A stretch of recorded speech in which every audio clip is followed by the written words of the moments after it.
care as Mom needs. Senior Helpers of Naperville Southwest, offering both hourly and live-in care. Schedule a free assessment today by calling 331-281-0728. That's 331-281-0728. Again, that's 331-281-0728. And tell them AM 560 sent you. Senior Helpers of Naperville Southwest. Senior care, only better. Perhaps you're a collector. Or perhaps all of a sudden you have a collection. Maybe it's an inheritance. How do you know what it's worth? This is Sean Thompson for Donley Auction. The market for antiques and collectibles is changing all the time. What is your collection worth right now? Well, I've got an easy way to find out. It's simple. You contact Donley Auctions. With their worldwide audience of live and in-person auctions, they have a good idea of how to tell you exactly what it's worth at exactly right now. They're ready to put top dollar in your pocket. The bigger the collection, the better. Go to DonleyAuctions.com and get the info on all things that they buy and sell to have an idea of exactly what Donley does and how much they need your collection. They have so many buyers, it's a great time to sell. Just simply make a phone call. Donley has traveled all over the country to pick up collections. Just call and talk to the people at Donley Auctions at 815-923-7000. Donley Auctions is your trusted partner in turning your collections into cash. DonleyAuctions.com. Hi, I'm Ken Mariotti, owner of Woodland Windows and Doors, a third-generation family-owned business since 1969. We know you're bombarded by choices when shopping for new windows or doors, so we're inviting you to experience the Woodland difference. For decades, we have been transforming living spaces with Marvin Windows, a fifth-generation family business. Marvin replacement windows have been known to increase the warmth of your cold rooms by 10 degrees. Think about that, 10 degrees warmer. When you welcome Woodland into your home, you will get a product expert to transform your living spaces, full-time, dedicated professional installers that you can trust in your home, along with the best products like Marvin. These are the reasons we're proud of our 5-star reviews and family legacy. No gimmicks, no pressure, and upfront pricing are why Woodland Windows and Doors is your trusted window and door expert in Chicagoland. Visit woodlandwindows.com to book your free in-home expert consultation. That's woodlandwindows.com, or stop by our showroom at the corner of Lake and Geary in Roselle. Did you know that AM 560 Radio has a full-service digital marketing division called Salem Surround? If you're a business decision maker, listen up. AM 560 listeners are everywhere your potential audience is. So are our incredible targeting capabilities. We localize digital marketing and put it within reach of every business, small and large, in Chicagoland and beyond. Salem Surround offers AI-powered marketing solutions that reach your ideal audience. Whether or not you tap into the proven live, local, and emotional connection that AM 560 Radio brings, Salem Surround offers a total marketing solution to our partners. All-in-one digital solutions that provide targeted local digital and social media ads, Google AdWords management, website services, video strategy, search optimization, and even a management dashboard to offer you total campaign updates and transparency. Your Salem Surround representative is located right here in Chicago. Experience the Salem Surround digital revolution today. Call 847-472-8951. That's 847-472-8951. When it comes to industrial coating and finishing, cutting corners isn't an option. That's why leading manufacturers across the Midwest trust D&D Industrial Coatings in Racine, Wisconsin.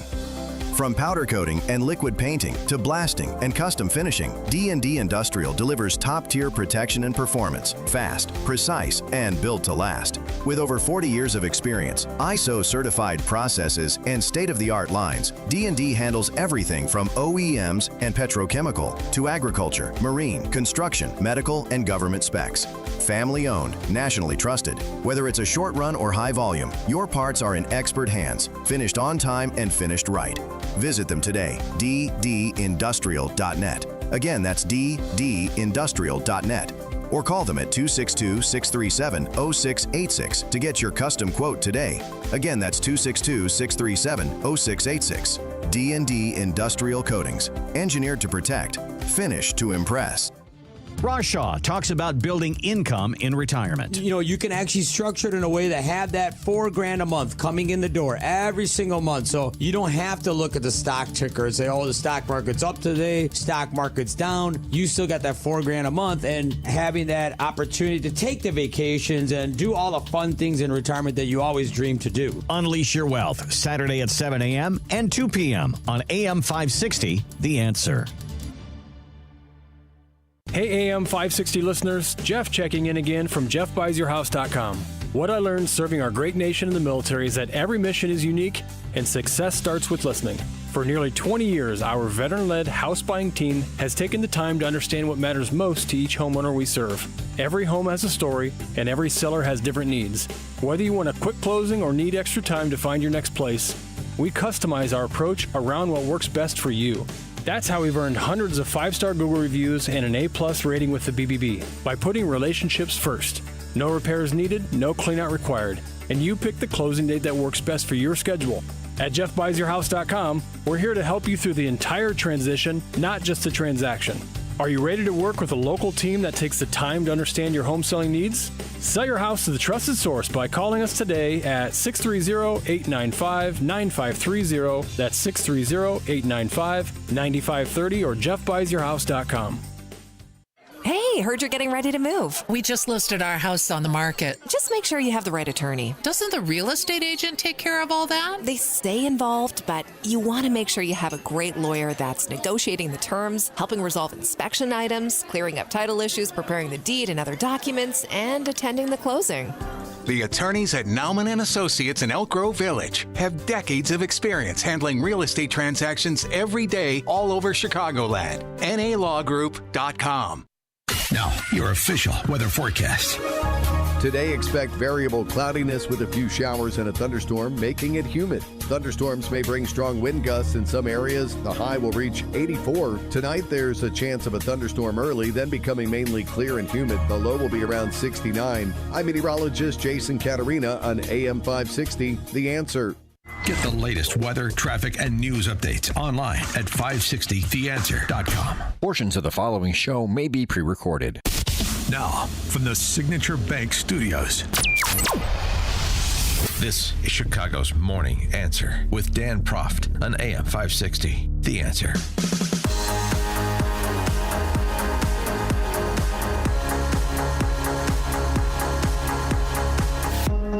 Top of the morning, Dan Proft here, and there's a new sheriff in town in a district called Columbia. President Trump yesterday, as advertised, announcing yet another Liberation Day. Liberation Day in D.C. from violent criminals. I'm announcing a historic action to rescue our nation's capital from crime, bloodshed, bedlam, and squalor, and worse. This is Liberation Day in D.C., and we're going to take our capital back. We're taking it back. Under the authorities vested in me as the President of the United States, I'm officially invoking Section 740 of the District of Columbia Home Rule Act. You know what that is? And placing the D.C. Metropolitan Police Department under direct federal control, and you'll be meeting the people that will be directly involved with that. Very good people, but they're tough, and they know what's happening, and they've done it before. In addition, I'm deploying the National Guard to help reestablish law, order, and public safety in Washington, D.C., and they're going to be allowed to do their job properly. 312-642-5600, turnkey.pro answer line and text line. A shrewd move by President Trump to intercede on behalf of the residents of the District of Columbia, where their duly elected representatives have failed them. The Constitution is pretty clear on this. The District of Columbia Federal Enclave, the Home Rule Act that he cited does give the president the power to intervene in an emergency that meets certain standards. He says these meet these standards. I think it's pretty obvious that they do. There's latitude given here. So any suggestion that this is abuse of power or somehow raises constitutional issues, not really. It's certainly within his purview to do it. Now, getting into other cities like Chicago, which we'll get to, is a bit of a different matter. But you'll remember that Biden, he was our president once, signed a congressional resolution a couple years back in 2023 amid a murder surge in D.C. to overturn the D.C. City Council's revisions to its criminal code, which made which incentivized the lawlessness further. a reduction in the maximum penalties for carjacking and illegal gun possession. So Biden intervened. For your friends who think this is some sort of another indicia of authoritarianism, you might want to remind your friends of their lack of institutional memory. 2 years ago, Biden did the same thing, intervened, when D.C. was moving to reduce penalties for violent crimes like carjackings, and he initiated a presidential resolution to snuff that out. He went on to say something about the police, did President Trump. And sort of the attitude of police. This is sort of a long-running critique, which is completely based, of the Black Lives Matter era that we lived through, where police were treated like the enemy, and in certain quarters, like, I don't know, the new Marxist Party, they still largely are. Just ask your local ICE agent. Anyway, here's Trump on the empowerment of police that his intervention indicates. They love to spit in the face of the police as the police are standing up there in uniform. They're standing and they're screaming at them an inch away from their face. And then they start spitting in their face. And I said, you tell them, you spit and we hit. And they can hit real hard. It's a disgusting thing. I've watched that for years, for 3-4 years. I've watched them. The police are standing, and they're told, don't do anything under any search. So and you can see they want to get at it. And they're standing there, and people are spitting in their face, and they're not allowed to do anything. But now they are allowed to do whatever the hell they want. So that whatever the hell they want, of course, is something that the MSNBC hysterics picked up on and ran with yesterday. But I think we've been around Trump long enough to know his penchant for rhetorical excesses or lack of precision when it comes to particular rhetoric. But you get what he's saying. Nobody's saying do whatever you want. Do what you need to do under color of law. That's the appropriate translation. And by the way, that's not just inventing something. That's been Trump's actual behavior since he burst onto the scene, or burst onto the political scene, at least. He was always sort of on the scene. But so, I mean, if you could just sort of dispense with the performative outrage and focus on the substance of the matter, here's what Trump is doing specifically, and essentially directing his people to assist with, including the National Guard. We're going to be removing homeless encampments from all over our parks, our beautiful, beautiful parks, which now a lot of people can't walk on. They're very dirty, we got a lot of problems. But we've already started that. We're moving the encampments away, trying to take care of people. Some of those people, we don't know how they even got there. Some of those people are from different countries, different parts of the world. Nobody knows who they are. They have no idea, but they're there. We're getting rid of the people from underpasses and public spaces from all over the city. There are many places that they can go, and we're going to help them as much as you can help. But they'll not be allowed to turn our capital into a wasteland for the world to see. The benefits of Trump's intervention here, 312-642-5600, turnkey.pro answer line. Mary Kay in Western Springs. Mary Kay? Hello, I think. Yeah, I'm here. Okay, good. Go ahead. Can you hear me? It's hard. My daughter lives in Falls Church right outside of the district and works in the district.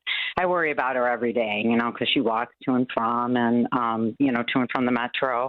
And she called after the press conference last night, and she said, it's hard to hear your city being slammed, and I said, well, tell me about it.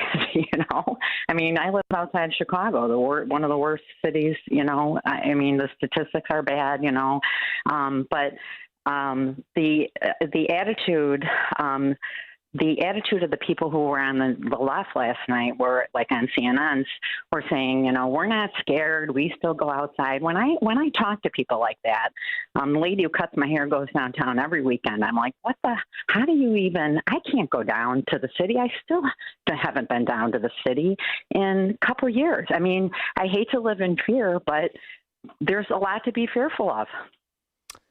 Thanks for the call, Mary Kay. Interesting. Yeah, you hate to hear your city slammed, but you hate even more to be slammed to the ground in your city by some deranged homeless person or thug on our wonderful public transportation, or read about other people that happening to other people. I hate to see that too. All this sort of Homerism as some sort of knee-jerk defense for the lawlessness that has been begotten by the political leadership of these cities. I mean, it's really sort of a mental illness, of course, which Chicago suffers from greatly, generally speaking. Marty in Naperville. I love the slogans. You spit, we hit.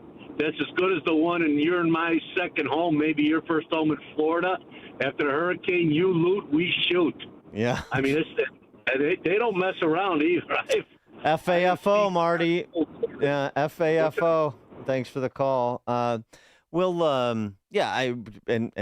if you like what Trump is doing in D.C., would you like to see it come to Chicago? Because he intimated that that's on the table. We'll pick it up there, take more of your calls, 538. Now we check the headlines. Good morning. It's 74 degrees in Chicago in the AM 560 The Answer newsroom. I'm Nikki Whaley.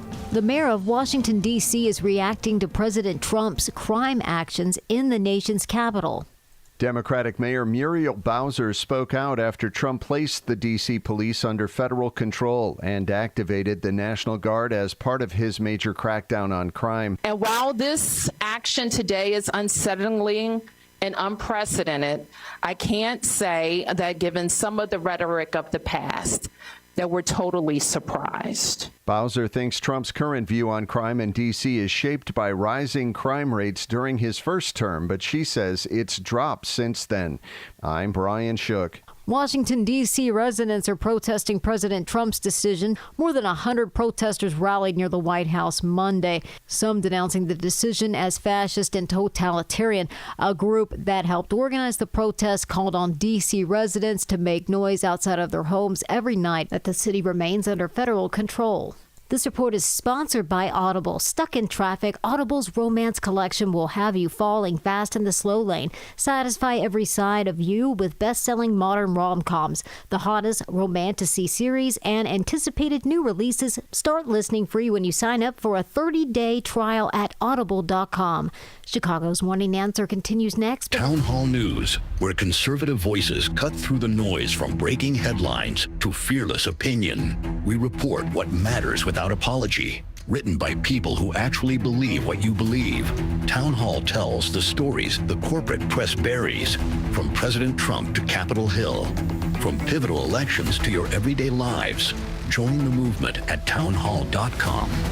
Real stories, real reporters, real conservative media. This is an urgent announcement for anyone that's $10,000 or more in debt. Before you make another minimum payment, you need to know there are special programs that can completely free you of your debt. Total Financial Freedom can help you become debt-free in months instead of years. Resolve your credit card debt, signature loans, department store cards, internet loans, and timeshares. Call now at 800-533-6605 for a free consultation. For 17 years, Total Financial Freedom has helped thousands get out of debt. You can feel confident when calling because Total Financial Freedom is A+ rated by the Better Business Bureau and a Christian-owned company. Don't get stuck in the endless cycle of payments. You have the right to get your debt resolved and substantially reduce your monthly payments. Call Christian-owned Total Financial Freedom now at 800-533-6605. That's 800-533-6605. 800-533-6605. You're great at protecting your own personal information. You probably even use things like two-factor authentication, strong passwords, VPN. But as much as you try to be in control of how your information is protected, there's lots of places that also have it. That's why LifeLock monitors millions of data points every single second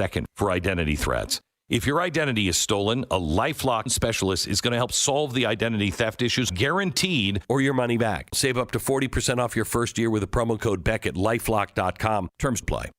Hey, it's Mike Rowe, and if you want to do business with a company that actually stands for something, switch to Pure Talk. I did. Sure, I appreciate being on America's most dependable 5G network with unlimited talk and text for just $20 a month. But what I really appreciate is Pure Talk's commitment to our military and to our skilled workforce. That matters to me. Save 50% off your first month when you dial pound 250 and say keyword Mike Rowe. Pure Talk, a wireless company that actually stands for something. If you want thick, healthy, gorgeous hair, then you need Hair Volume from New Nordic. Available online at Amazon and newnordicusa.com or in the hair care aisle at your local CVS. Now, your official weather forecast.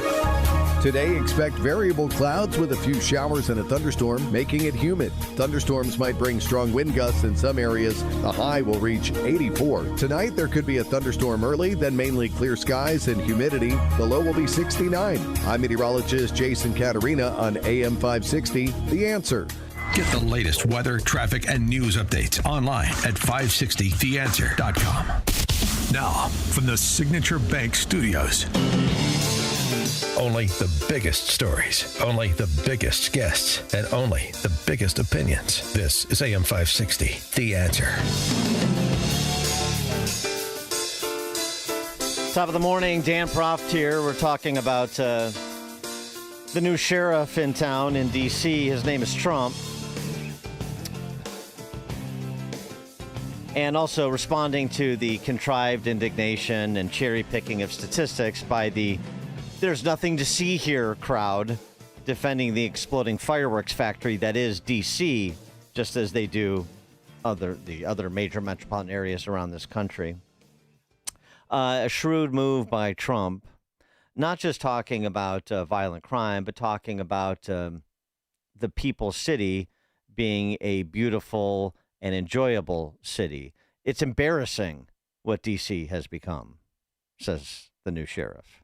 I don't like being up here talking about how unsafe and how dirty and disgusting this once beautiful capital was, with graffiti all over the walls. It's another part of it, by the way, because we're talking about safety, but we're also talking about beautification. We have the most beautiful, potentially, capital in the world. We always had. But people come from Iowa, they come from Indiana, they come and then they get mugged. Not going to happen. Keep coming, because by the time you get your trip set, it's going to be safe again, and it's going to be clean very quickly.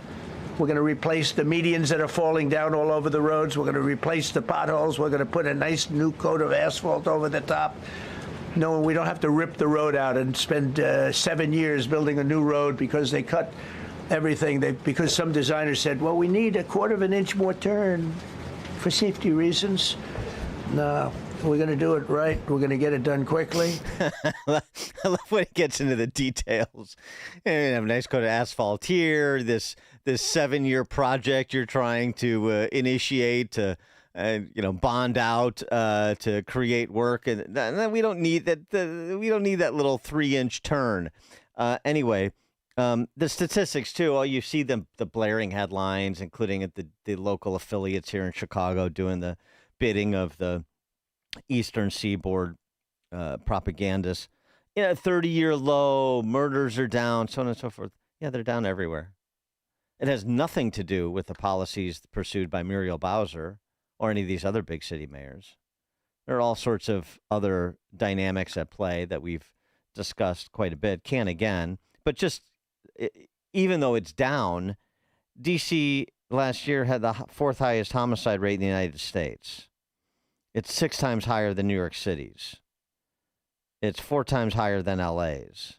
So, it's a bit of a relative measure, but it's also an absolute one. And Trump, and I'm sure many of the residents of Washington, D.C., don't like where the city has gone and is going.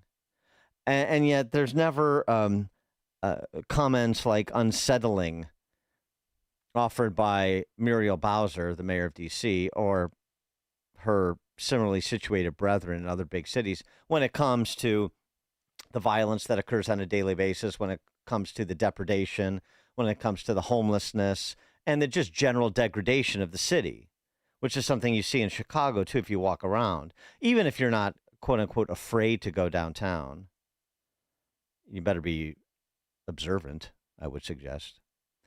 But I'm not afraid to go downtown. I am observant. But you walk around downtown, And if you know some of the neighborhoods, particularly the entertainment districts, for lack of a better description, with the exception of the West Loop and to some extent Old Town, it's not the same.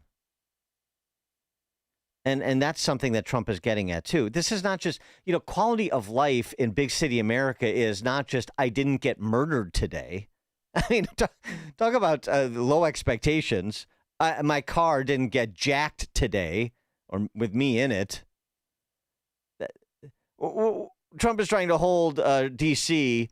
to a bit of a higher standard, and maybe some of these political leaders in other cities would be wise to do the same. Charles Lipson, our friend, writing over at The Spectator, makes the salient point that I was going to get to, but he beat me to it. Trump and his party will reap a benefit if he can lessen the muggings, carjackings, and armed robberies. If he can move the homeless off downtown streets, he will highlight the difference between his approach and the painful failures in Chicago, New York, L.A., and other major cities, all of them governed by Democrats. That's a huge political benefit if he can secure it. Yeah, it is. This is an area over which I have some control. I care. He's also communicating the other benefit. I care about what happens in big cities, even though 90% of the residents of D.C. voted against me, even though all of these big cities voted against me, and the political leadership of these big cities demagogues me on an hourly basis. I still care about these big cities. I want them to be safe. I want them to be beautiful for the residents and for tourists when it comes to D.C. in particular, the seat of our government. It's embarrassing. I'm not going to stand for it.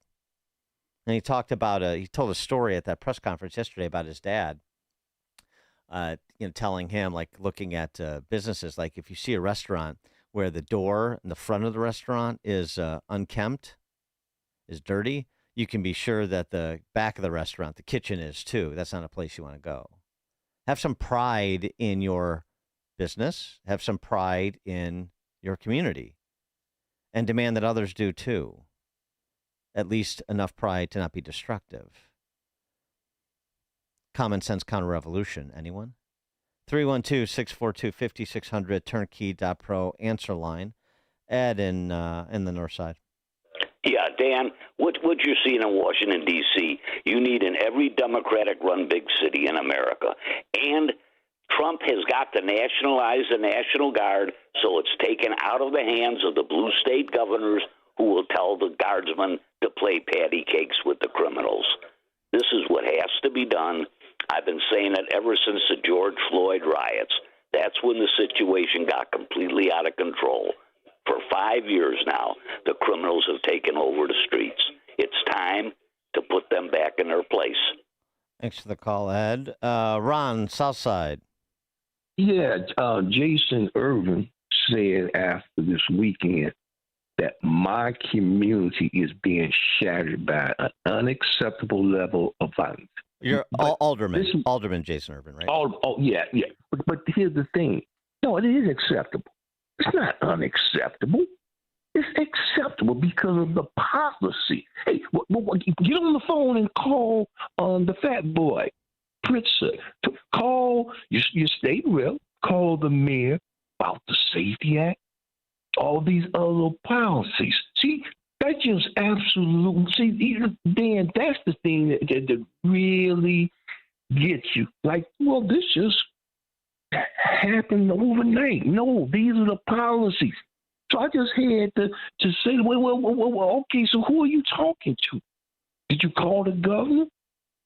So is it anything, but of all the things that Trump has done, this is the thing that does it, along with supporting choice in education. This is, and I love what he calls our Chicago. It's a hellhole, and he calls it the way it is. Hopefully, I don't know, Dan, maybe he can tell us if he has some kind of jurisdiction other than Washington. So, okay. Thanks, Dan. Thanks, Ron. Appreciate it. Interesting thing about D.C., too, one of the arguments that's offered is that Big Balls is responsible for this move. We talked last week about Big Balls being beaten up by a mob of teenagers. Arrests have been made. when he intervened to try to help a woman who was being assaulted, carjacked.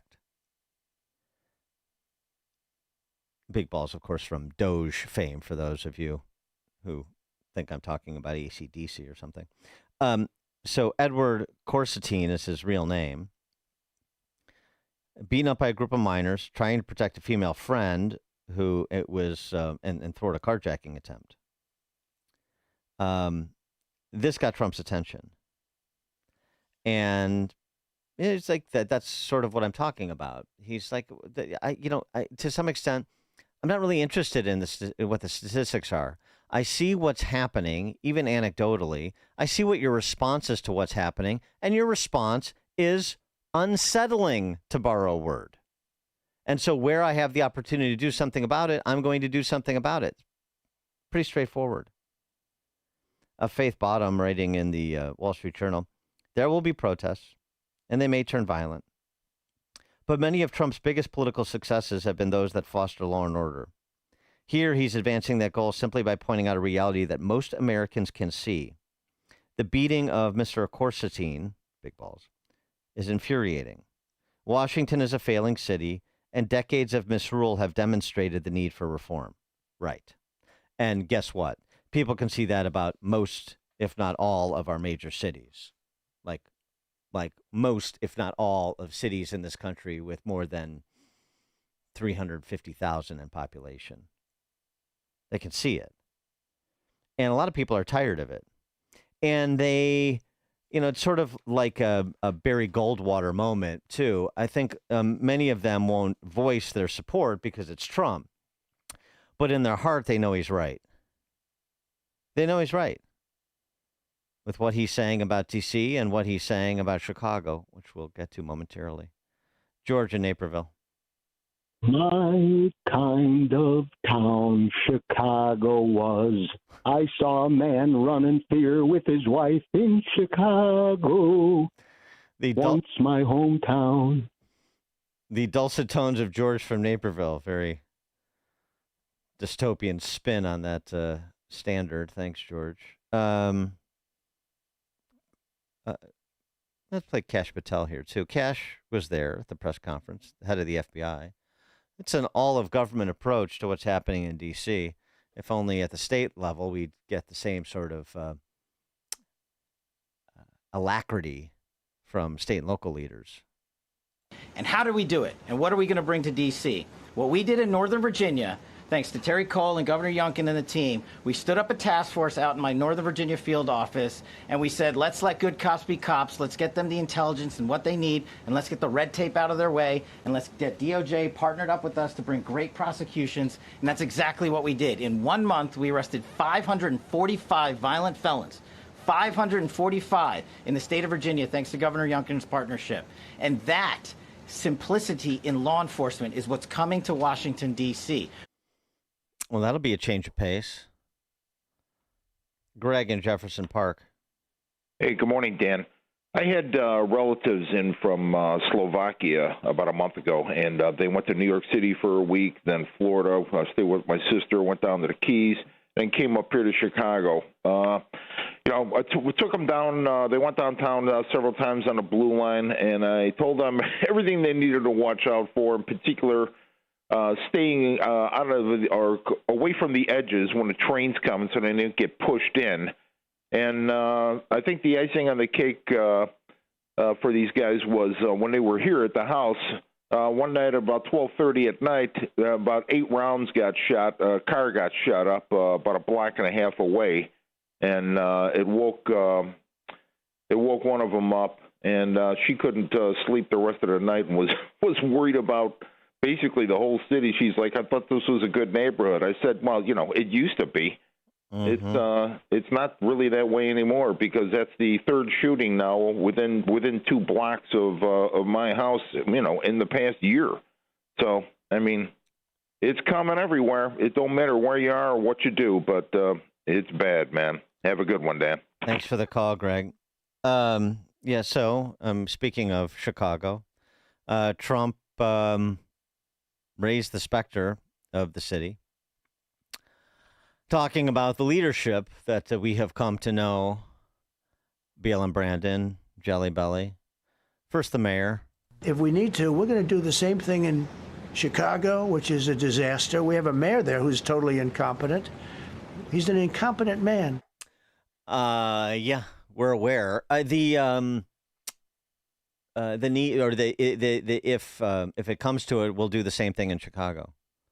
Is that what you would like to see? 312-642-5600, turnkey.pro answer line. It's very interesting, the reaction from the political power structure in Chicago and in Illinois, by extension, to Trump invoking the town. Get Chicago out your mouth. Very interesting, because it's being treated as something that is unprecedented. Nobody has ever made such a call. This has never been needed. This is outrageous. Oh, blah, blah, blah. That was BLM Brandon's reaction. It would destabilize our city, quite frankly. No one in the city of Chicago, residents that I've spoken to, the people of this city, no one has ever asked for the National Guard. That is just factually untrue. That is untrue. The calls for the National Guard previously have come from within the city, and it wasn't under BLM Brandon. Does anybody remember Cook County Commissioner John Fritchie, or is it just me? We had him on this show where we debated the issue, because there is an issue. There's a constitutional issue with Trump going outside D.C. and trying to take this act to other cities. You know, it's a posse comitatus law and using federal law enforcement for domestic policing. Now there are ways effectively around it. There are ways to use federal troops for domestic purposes. So I mean, it's not dispositive of the issue, but let's just stick to this point about no one has ever called for the. That's not. There are politicians and residents who've been calling for the National Guard during every murder uptick in Chicago for the past 15 years. Where the hell has he been? Whether it's a good idea or not is a secondary issue. It is untrue. So what Trump is saying now is what you had Dem politicians in the city of Chicago saying intermittently over the last 15 years. Go Google it, BLM Brandon, or have one of your minions do it for you. Maurice in Berwyn. Hi, Dan. As I said to the screener, I can be okay with it. How effective it is, long-term, short-term, is a whole different conversation. But do you want presidents in the future being able to do this? I often remind people, this guy is setting up a lot of precedents. Well, do what? Do what specifically? Presidents in the future do what? Be able to use law enforcement, federal law enforcement, to go into states. Now, you are correct that people have asked for the National Guard to come in. Long-term versus short-term, right? That's what you're talking about, and how effective is it? Mm-hmm. Do you want the National Guard to come in for immediate, short-term? They can stand around, but what are you doing long-term? There's a lot of long-term issues that's not being resolved, and that's what you're talking about. People need long-term solutions to these things. I don't know what he's doing long-term to resolve a lot of issues. Thanks. But I think. No, go ahead. But I think this is what we're talking about. I've often say intention versus outcome. He has many times good intentions, but I don't know if the outcomes are long term, though. It's a fair point to raise, and I do want to pick that up because it was something we discussed at the end of the show yesterday with Bob Woodson, where he talked about the need to both weed and seed in neighborhoods that are afflicted by endemic violence, and also just in big cities that are being degraded by a small group of their residents, not just with respect to violent crime, but with respect to all those other quality of life metrics and experiences that I mentioned. So thanks for the call, Maurice. We'll pick that up on the other side because President Trump also had something to say about our illustrious governor. Dan Proft, Chicago's Morning Answer. This is the morning show more Chicago radio listeners are choosing This is Chicago's Morning Answer on AM 560. The Answer. Sign up for the AM 560 Answer Advantage to get early alerts on event ticket sales, special discounts, and contest opportunities. Sign up today at 560theanswer.com/advantage. Did you know that AM 560 Radio has a full-service digital marketing division called Salem Surround? If you're a business decision maker, listen up. AM 560 listeners are everywhere your potential audience is. So are our incredible targeting capabilities. We localize digital marketing and put it within reach of every business, small and large, in Chicagoland and beyond. Salem Surround offers AI-powered marketing solutions that reach your ideal audience. Whether or not you tap into the proven live, local, and emotional connection that AM 560 Radio brings, Salem Surround offers a total marketing solution to our partners. All-in-one digital solutions that provide targeted local digital and social media ads, Google AdWords management, website services, video strategy, search optimization, and even a management dashboard to offer you total campaign updates and transparency. Your Salem Surround representative is located right here in Chicago. Experience the Salem Surround digital revolution today. Call 847-472-8951. That's 847-472-8951. At AlmostFreeTeeth.com, they're dedicated to making smiles great again. If you have medical PPO insurance, find out how you could save 90% off on average to get a beautiful dental implant-supported smile. Check if you qualify right now at AlmostFreeTeeth.com. If you're looking to purchase a loved one's home after they passed away, you need to call Team Hochberg, your trusted local lender. Pam wanted to purchase her grandmother's $400,000 home after she passed away, which was left to Pam's father, Ted, and her Aunt Betty. Ted listens to my show and wanted to forego his half of the equity of his mom's home and sell Pam the home for $200,000. Bad move. I recommended Pam purchase the home for $400,000 and get a gift of equity from her father, Ted, for $200,000, which enabled Pam to purchase the home with a lower rate and no money out of her pocket. Let's review. I helped Pam purchase her grandmother's home without having to bring a penny to the closing and secure a lower rate. Team Hochberg's helped thousands of radio listeners, but we can't help if you don't call 855-563-2843 or visit 56david.com. That's 855-563-2843 or visit 56david.com. Lower.com, equal housing lender, MLS 1124061. Gain insight into building strong marriages and raising godly children with Focus on the Family with Jim Daly each weekday at 11:30 a.m. on our sister station, AM 1160. Hope for your life. Business owners, now's the time for your business to make the move to a locally owned business bank. Hi, Mike Gallagher here to let you know that you don't have to look far. Signature Bank was founded in Chicago with a simple mission to help companies like yours grow, succeed, and thrive.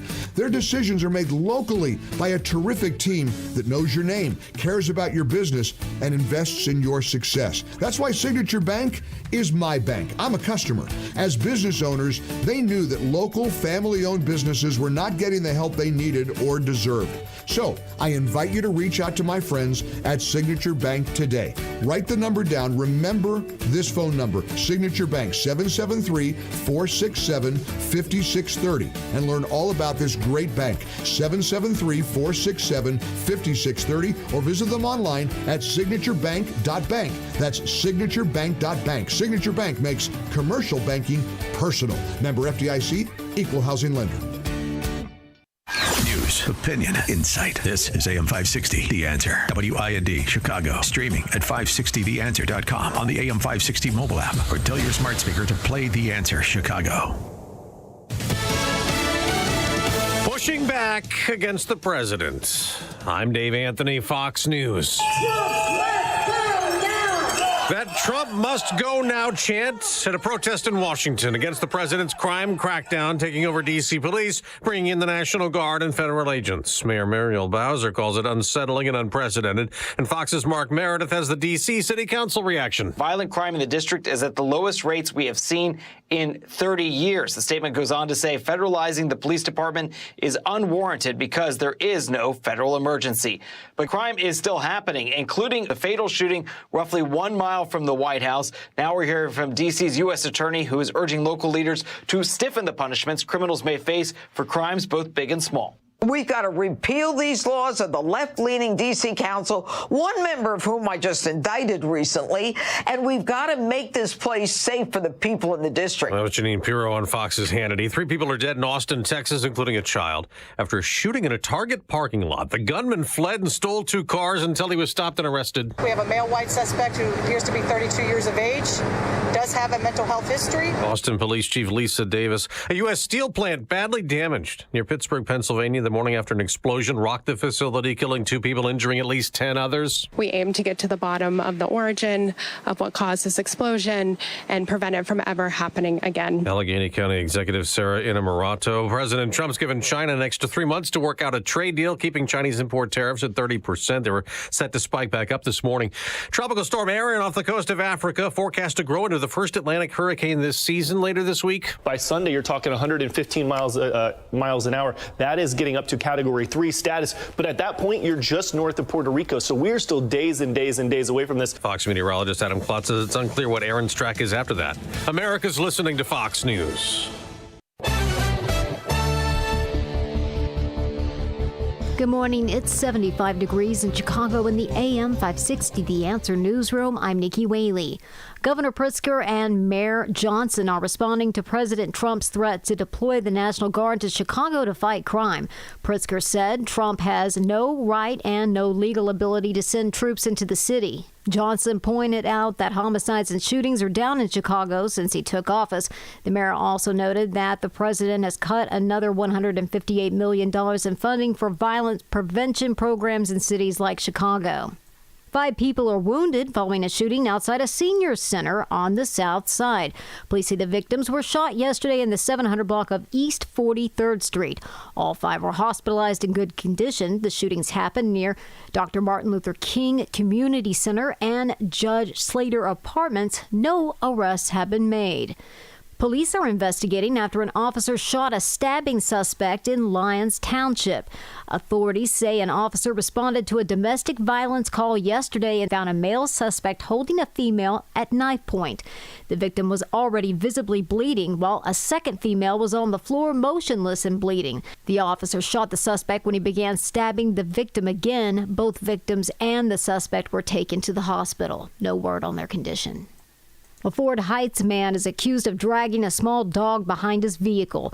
Authorities say that the Cook County Sheriff's Office stopped a silver pickup truck being driven August 1st by Annie Madrid Segura in Ford Heights after they saw a small dog being dragged behind it. A 5-year-old female Yorkie was tied to the pickup truck's hitch and was heavily bleeding. The canine was taken to an animal hospital and released to her owner, who is a relative of Madrid Segura. He was arrested and charged with aggravated animal cruelty. News is a service of AlmostFreeTeeth.com. Have you been getting high quotes for dental implants with medical PPO insurance? It's possible to save 90% off on average. See if you qualify today at AlmostFreeTeeth.com, making smiles great again. A check of the roads coming up in 2 minutes on AM 560 The Answer. Town Hall News, where conservative voices cut through the noise from breaking headlines to fearless opinion. We report what matters without apology. Written by people who actually believe what you believe. Town Hall tells the stories the corporate press buries, from President Trump to Capitol Hill, from pivotal elections to your everyday lives. Join the movement at townhall.com. Real stories, real reporters, real conservative media. I'm Ed Evans, CEO of Consumer Cellular. We're a different kind of wireless company dedicated to serving people 50 and up, like me. Because let's face it, our needs are different. Big wireless unlimited plans are designed for 20-somethings, not us. At Consumer Cellular, we're focused on one thing, bringing you affordable, reliable rate plans that suit your needs, not ours. How do we do that? We start by using the same towers as the big guys, the exact same towers. We then create rate plans designed for your usage. The fact is, we can offer you an unlimited plan with the same network quality for less because we understand how you use wireless services. Our plans start at just $20 a month. And forget trying to chat with robots. You'll get 100% US-based award-winning customer service when you need help. Come find out how wireless should be and join the millions who've made the switch. Call 1-888-FREEDOM or visit consumercellular.com/facts. Plans include $5 credit for auto pay and e-billing. See site for additional facts. Tee up for a cause at the Cure CMT Golf Challenge on Monday, August 18th at the beautiful Merritt Club in Libertyville, Illinois. Charcot-Marie-Tooth disease, or CMT, is a debilitating genetic disorder affecting peripheral nerves, leading to muscle weakness, sensory loss, and challenges with swallowing, breathing, and speaking. There's no cure yet, but your support can make a difference. For $5,000, your foursome enjoys 18 holes of golf, plus lunch and dinner, with check-in at 10:30 a.m. Your participation benefits the Cure CMT Foundation, funding vital treatments, surgeries, and research by biopharma companies to improve lives for those with CMT. Don't miss this chance to swing for a cure. Visit cure-cmt.org to register your foursome today and join thousands in the fight against CMT. Cure CMT Golf Challenge at Merritt Club. Play golf, change lives.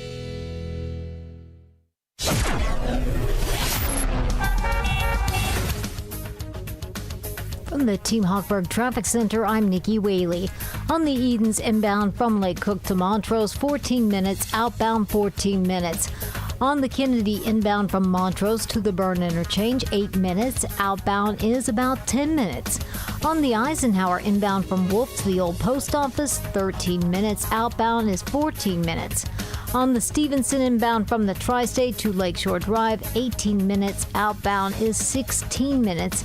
And on the Dan Ryan inbound from 95th to the Byrne Interchange, 13 minutes. Outbound is 11 minutes. Traffic is a service of Fox Valley Coins. This is a great time to bring in your scrap, gold jewelry, and sterling flatware.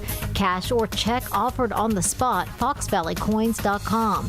Chicago's Morning Answer continues next, but now check your forecast from the National Weather Service. Today, expect variable cloudiness with a few showers and a thunderstorm, making it humid. Thunderstorms may bring strong wind gusts in some areas. The high will reach 84. Tonight, there's a chance of a thunderstorm early, then becoming mainly clear and humid. The low will be around 69. I'm meteorologist Jason Caterina on AM 560, The Answer.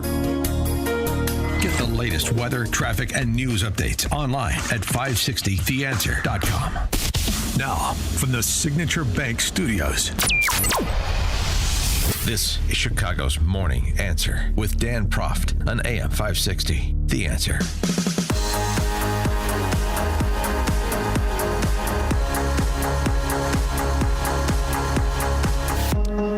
Top of the morning, Dan Proft here, just picking up where we left off last hour.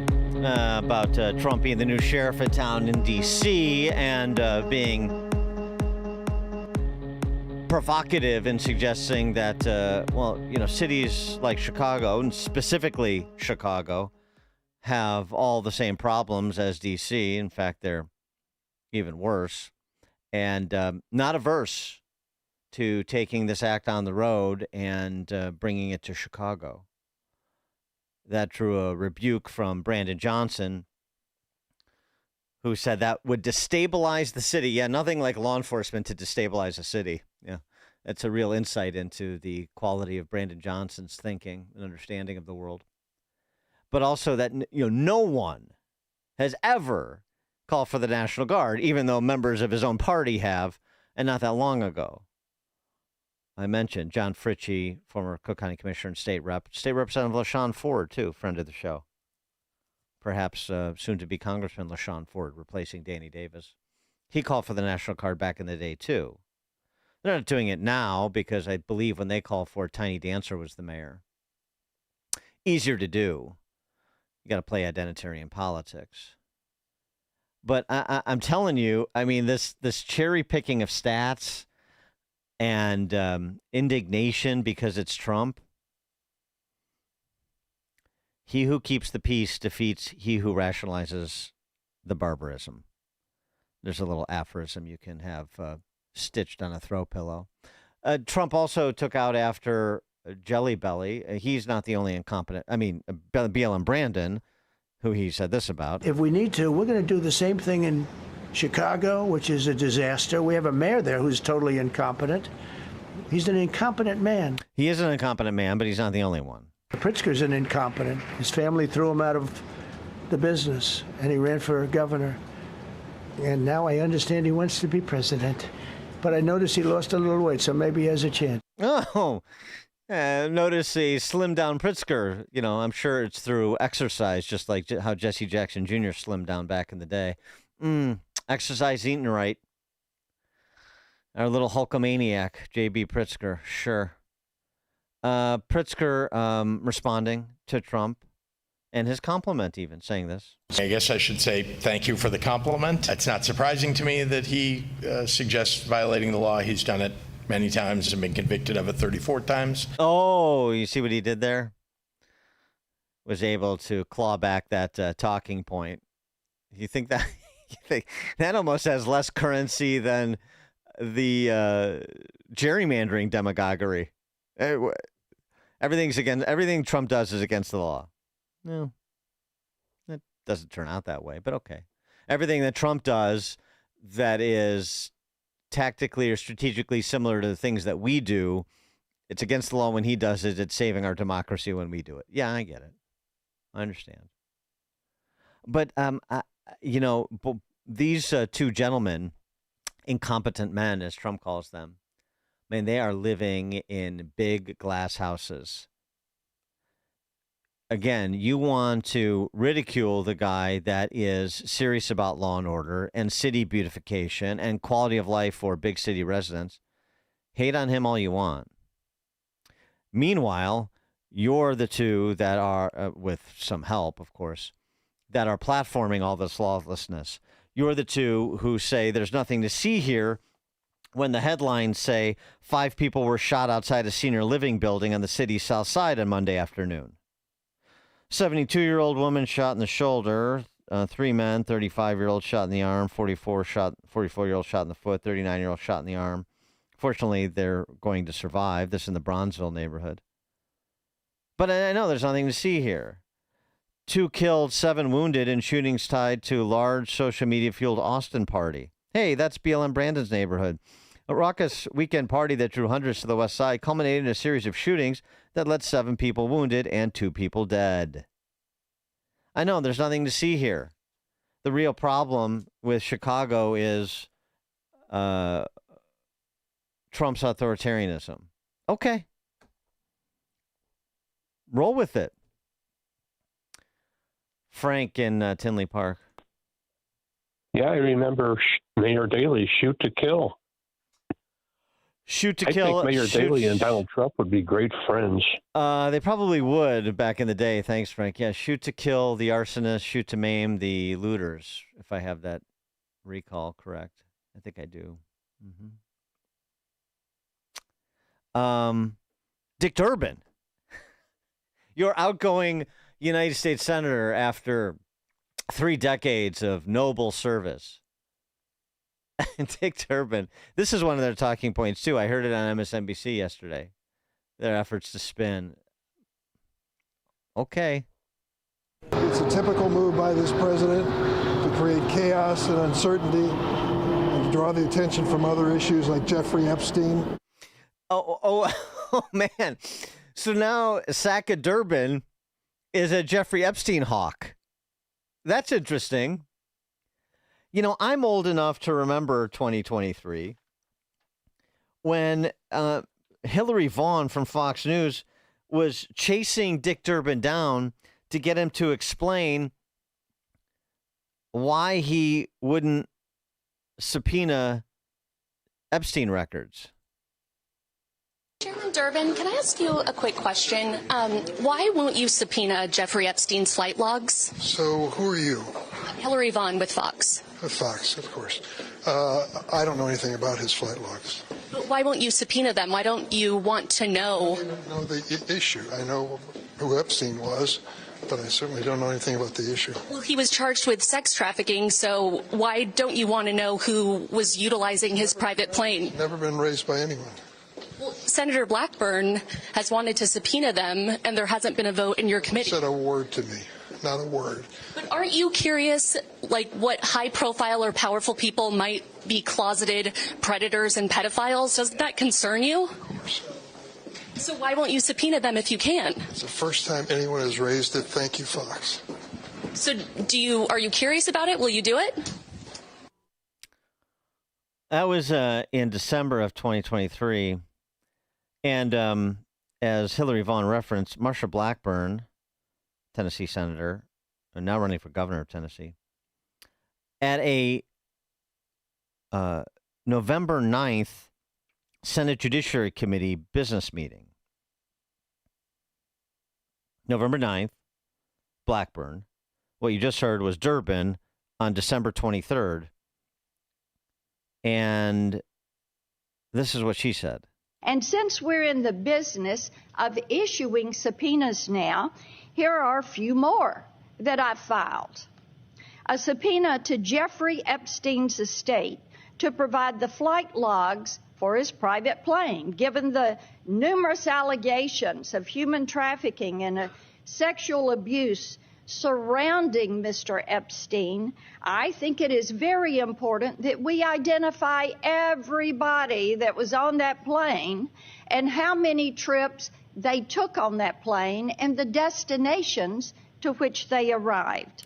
So that was Marsha Blackburn in committee with Dick Durbin calling for records to be subpoenaed. And then a month later, Dick Durbin is telling Fox News' Hillary Vaughn, never heard of anything about it, don't know much about it, and nobody has ever brought this to my attention or suggested that we subpoena records. Now, fast forward to August of 2025, and Dick Durbin's gotten up to speed. Now he's a big Epstein hawk. And he's very concerned about Trump's misdirection play because he doesn't want to address the Epstein files issue that Dick Durbin is so energized to address. These people are so disreputable. So disreputable. When Trump talks about embarrassing, how what D.C. has become is embarrassing at the people's own hands based on who they elect and what they tolerate. Well, the same thing could be said of the entire state of Illinois. It's embarrassing. If you voted for Dick Durbin, you should be embarrassed. You should be ashamed of yourself. And I would say the same about the other two incompetent gentlemen that were mentioned by President Trump at his presser yesterday. Embarrassing. Roy in Glen Ellen, you're on Chicago's Morning Answer. Good morning, Dan. I see your buddy Taman Bradley weighed in on Twitter about Trump mentioning Chicago, and oh boy, the scariness that could happen. But the real worry that I have, I think it's a great idea, but the minute anything happens, even a lowly bicycle theft, they will just be all over this to eternity. Well, okay. Thanks for the call, Roy. I mean, I'm not suggesting that the National Guard be called in. I actually don't think the National Guard should be called into Chicago. I opposed it when John Fritchie and LaShawn Ford suggested it, and I oppose it now, that Trump is intimating that he's open-minded on the topic. And I'm not sure that he has any real interest to do it. I think he's just using this as an opportunity to send a shot across the bow against two major detractors who are presiding over a city and state that is death spiraling, a city that is disintegrating before people's very eyes, and he's calling attention to it. And as I said at the last hour when we began discussing this, this is shrewd politically for him, and I also think it's genuine. I think he's a New York City guy who cares about big cities, where he and his family made their fortune developing real estate. I think he cares about what happens to New York. I think he cares about what happens to big, beautiful cities, our urban centers, centers of commerce and culture. I do. I care about what happens to Chicago, which is why I'm so upset about it. If I didn't care, I'd never talk about it. Whatever. So, number one, he cares. Even if you don't care about the city in which you reside, he does. And I'm the same way. And a lot of people are. It's frustrating. It's sad. It's aggravating, but it doesn't change the affinity. And so he's going to try to do something about it where he can. If only more people took that attitude. I'm going to try to do something about it where I can, in my ward, on my block. Lee and Hammond, you're on Chicago's Morning Answer. Yeah, I hear people talking about long-term solutions. Long-term solutions is to incarcerate them and leave them incarcerated. The problem in D.C. and Cook County is in D.C. you can prosecute them, but you're going in front of a D.C. jury. They'll be right back on the streets again. You go to Cook County, you can't even get them prosecuted. You got Cook County judges, Cook County prosecutors that worry more about criminals than they do about their victims. Fact of life. You're not going to change that. Thanks for the call, Lee. Well, that's true to some extent. I mean, you definitely have a problem with Tim Evans and a lot of Cook County judges. You definitely had a problem with Kim Foxx for 8 years. And, the new Irish lass, that's the Cook County State Attorney. We'll see. I'm not wowed at this point. It's better than Kim Foxx, but I don't know if the bar could be any lower. We'll see. But there is something to you can't prosecute and imprison your way out of this. I mean, that's true. I agree with that. And as I mentioned a bit earlier, I teased it. Well, now let's hear it. We talked about this yesterday at the end of the show with Bob Woodson from the Woodson Center, who's a national treasure and has been working to uplift people out of poverty, across the racial spectrum. He doesn't care about race. Working to lift people out of poverty and into productive life tracks for 60 years, veteran of the civil rights movement. And him responding briefly yesterday to Trump's announcement before he made it, but we knew the gist of what was to come. He had this to say. Take a listen. Well, I agree with part of it, but you must do weed and seed. You're not going to solve this problem by saturating it with law enforcement. Mm-hmm. That's weeding. I think that if kids do serious crime, they need to do serious time. But that's not enough. You got to foster, you got to seed.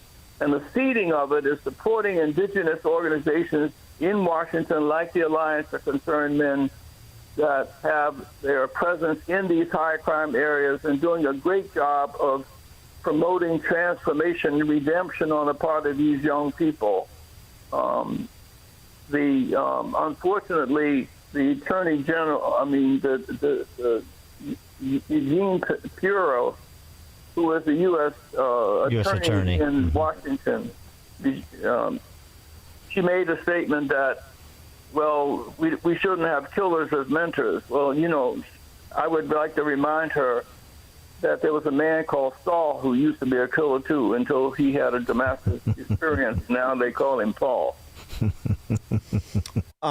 Pretty shrewd point that Woodson makes. Yes, I'm open-minded on the topic, and yes, it's difficult sometimes to separate the wheat from the chaff when it comes to local organizations that are doing or that are attempting to do, the bring the peace to the streets type of work.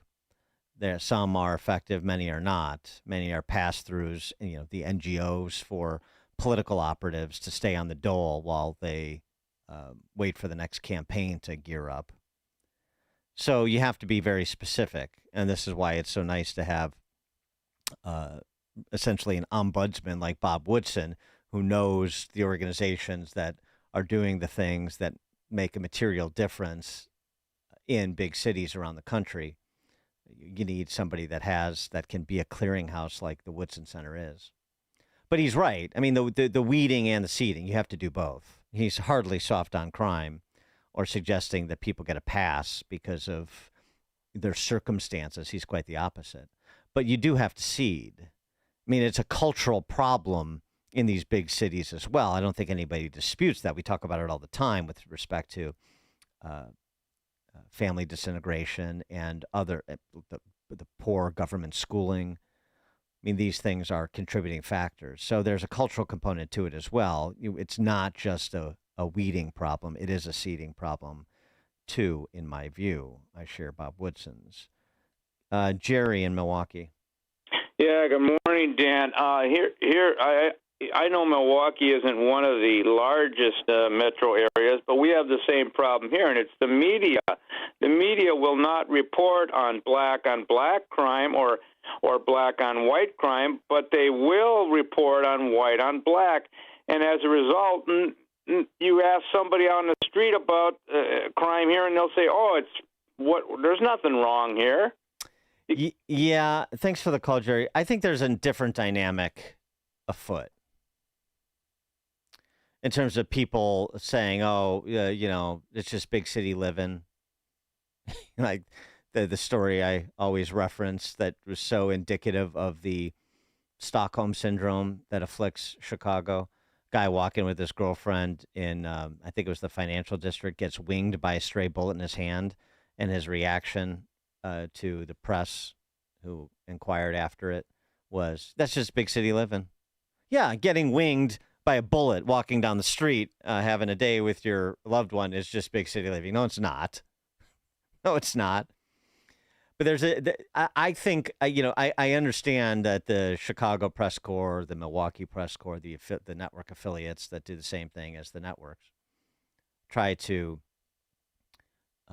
memory hole events that are inconsistent with their political worldview. I get that. That's true.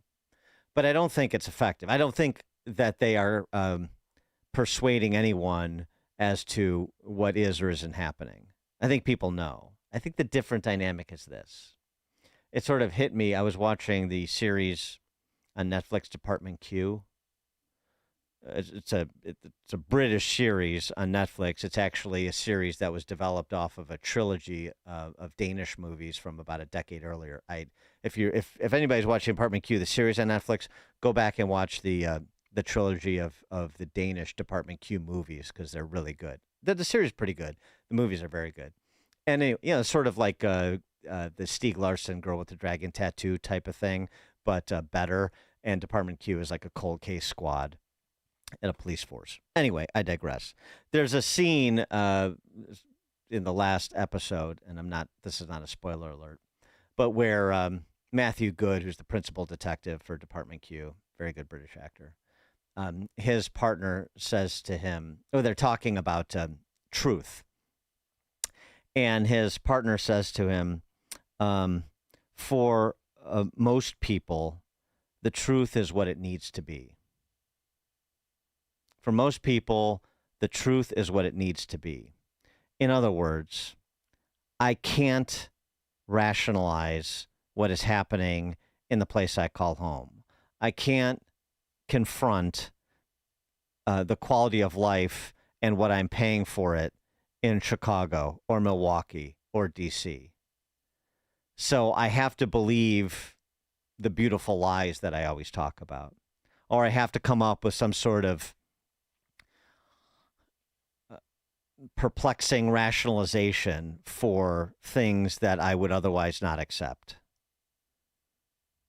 I think that there's the psychology is really interesting. This is the reaction you get. We had Mary Kay from Western Springs call in, and talking about her daughter who lives in DC Metro and saying, it's very hard to hear your city get slammed on national TV. Why?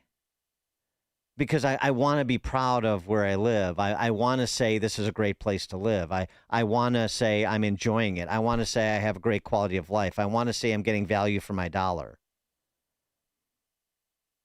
So I accept the truth only so far as what it needs to be for me to be in that place. So it's a very fine line. This is why we can't just be sort of cursing the darkness and endlessly reciting all the statistics that speak to urban disintegration, because people can't hear it. They can't deal with it. A lot of people. You have to walk that line between saying this is what's going on and here is the way forward where things could be better. And to some extent, I think that's what Trump is doing here. It's consistent with sort of the MAGA slogan that took hold. Look, this city, the people's city, our capital city, is not where it should be. It's embarrassing. It's violent. It's graffiti ridden. I don't like what's going on here. So we're going to do something about it so it gets to where it needs to be. It's a beautiful city, and it's going to be a beautiful city again. And I think you have to sort of walk that line to get more people to confront reality and not just cling to their beautiful lies, if that makes sense. Kevin in Austin, Texas. Good morning, Dan. Yeah, Department Q is good. Good series. I'm curious what Oak Parkers would think. So Trump is essentially using a surge of law enforcement, right? All different sides of that. How many Oak Parkers would like that to happen to Austin, Texas? Or I'm sorry, Austin on the west side of Chicago. Yeah. Yeah. So along Austin, Oak Park put up all these cul-de-sacs years ago because they were afraid of crime coming into Oak Park and going out. What do all these liberals who, want to virtue signal constantly and just be, with the Trump derangement and say, Trump, whatever Trump does, we got to be against it. How many of them would love it for Austin to have a surge? What do you think? Yeah. Thanks for the call. Well, I mean, we talked about this a bit yesterday with the license plate reader cameras that they installed 3 years ago, and they're now jettisoning because some of the more dyed-in-the-wool Marxists on the village board and in the village think that, they could be used by ICE to identify people in this country illegally and remove them. Oh, the horrors. They could be used to track women who come to Illinois for abortions and to be prosecuted in their home state, which is completely nonsensical, completely untrue. Well, both aspects are untrue, but particularly the latter. So, they sort of careen back and forth between their ideology and then the practicality of it. And they will jettison their ideology. Well, they'll temporarily set their ideology aside, is a better way to describe it, when their immediate interests are imperiled. And then they'll pick it back up again when they feel like their immediate interests are no longer imperiled. I mean, this is, the privilege or the hypocrisy privilege that is attendant to their self-professed goodness, being the gods that they believe themselves to be. So yeah, but I mean the psychology of trying to get into people's minds, to trying to come at people in such a way that to those who still have some firing synapses, maybe you can bring them a little bit towards the direction of civilization. And and I think there's a lot of people around the country that are watching this in D.C., who live in urban centers, that are watching with this in D.C. and are still saying, I don't like Trump. I don't like Trump. But he's not wrong. Do you like my Biden sotto voce there? This is Chicago's Morning Answer. Your show keeps me alive during the week. There's nobody I'd rather listen to between 5 and 9 in the morning than you guys. On AM 560, The Answer. You think your 401k is safe, growing, reliable. But here's the truth. The 401k was never designed to make you wealthy. It was built to shift risk onto you, leaving your retirement exposed to Wall Street crashes, inflation, and chaos. Noble Gold helps Americans roll over part of their 401k into real physical gold. Tax advantage, penalty-free, and shockproof. Get your free wealth protection kit now at noblegoldinvestments.com. That's noblegoldinvestments.com. Past performance may not be indicative of future results. Investing in precious metals, including gold, involves risks. Consult with your tax attorney or financial professional before making an investment decision. AM 560, The Answer.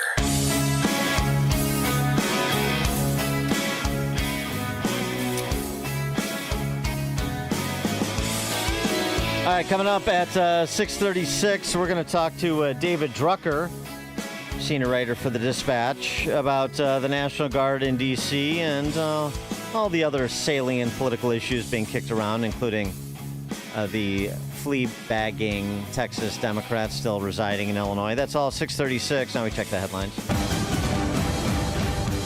Good morning. It's 75 degrees in Chicago in the AM 560 The Answer newsroom. I'm Nikki Whaley. President Trump is signing an executive order to extend a tariff truce with China another day. The truce, struck in June during talks between U.S. and Chinese officials, keeps U.S. tariffs on most Chinese goods at 55%. The U.S. is in return asking Beijing for a commitment to boost exports of rare earth to the U.S.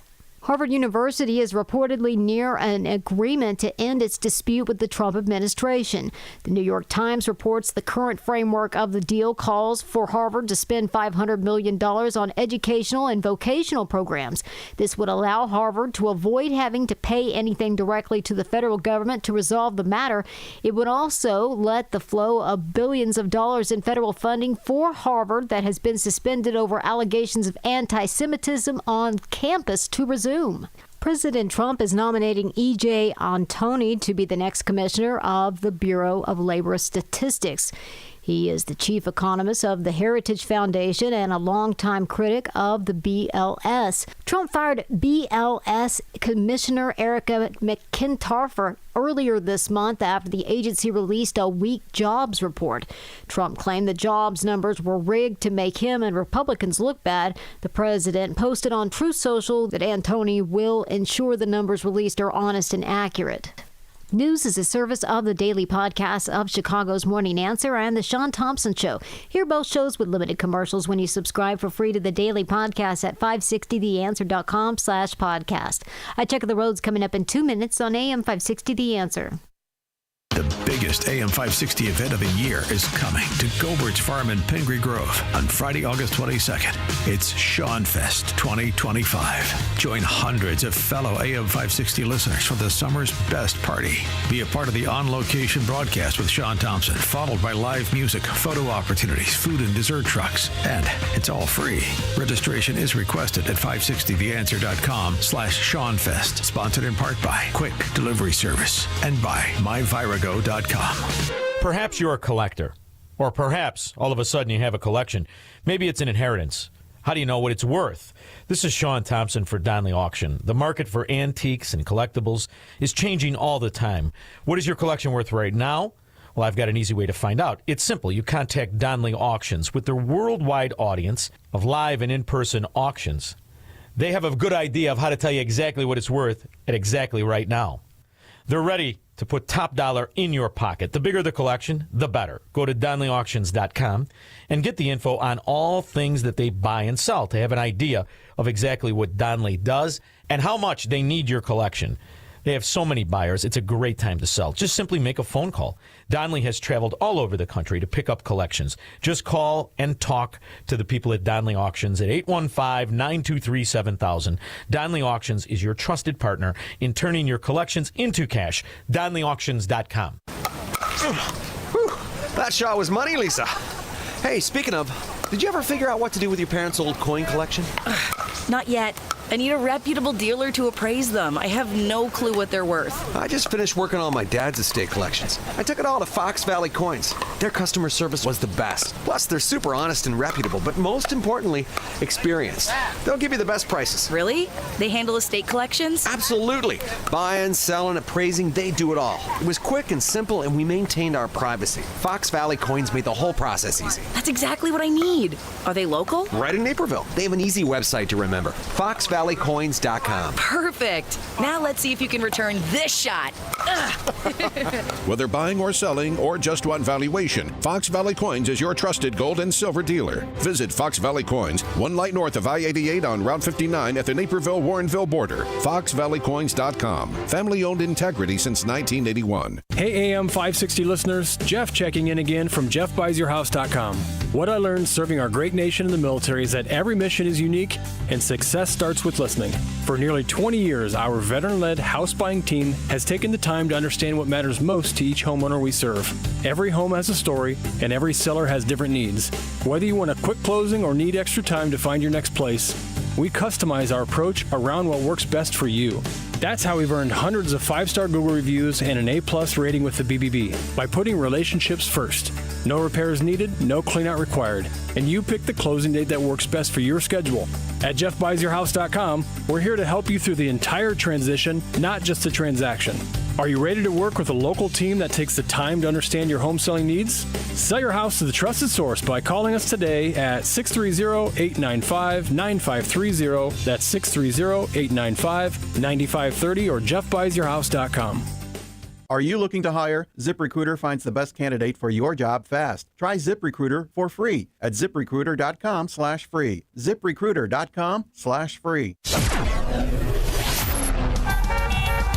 From the Team Hawkburg Traffic Center, I'm Nikki Whaley. On the Edens inbound from Lake Cook to Montrose, 14 minutes. Outbound, 13 minutes. On the Kennedy inbound from Montrose to the Burn Interchange, 12 minutes. Outbound is about 9 minutes. On the Eisenhower inbound from Wolf to the Old Post Office, 16 minutes. Outbound, 14 minutes. On the Stevenson inbound from the Tri-State to Lakeshore Drive, 18 minutes. Outbound, 15 minutes. On the Dan Ryan inbound from 95th to the Burn Interchange, 14 minutes. Outbound is 11 minutes. This report is sponsored by Mattress Firm. Need better sleep? On Labor Day weekend, upgrade to premium sleep at Mattress Firm's best sale of the year. Let their sleep experts match you with the perfect bed and get the rest you deserve. They make sleep easy. Shop Mattress Firm's best sale of the year. Chicago's Morning Answer continues next, but now a check of your forecast from the National Weather Service. Today, expect variable clouds with a few showers and a thunderstorm, making it humid. Thunderstorms might bring strong wind gusts in some areas. The high will reach 84. Tonight, there could be a thunderstorm early, then mainly clear skies and humidity. The low will be 69. I'm meteorologist Jason Caterina on AM 560, The Answer. Get the latest weather, traffic, and news updates online at 560theanswer.com. Now, from the Signature Bank Studios. If you're looking for the latest news, insight into what it means, and the sharpest opinion, there's only one station in Chicago where you can turn, and it's this one. We're AM 560, The Answer.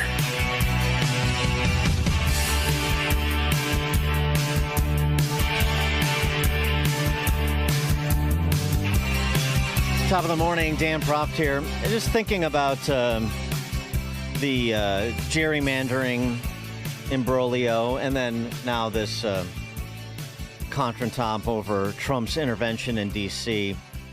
I was recalling the other day this comment that David Friedberg made on the popular All In podcast. That's the one with David Sachs and others, other successful entrepreneurs, mainly in tech. And David Friedberg, who's come quite a way on Trump. He described Trump in an interesting way as it pertains to D.C. norms. Extinction level event is what he called Trump. And here's his description of what he means.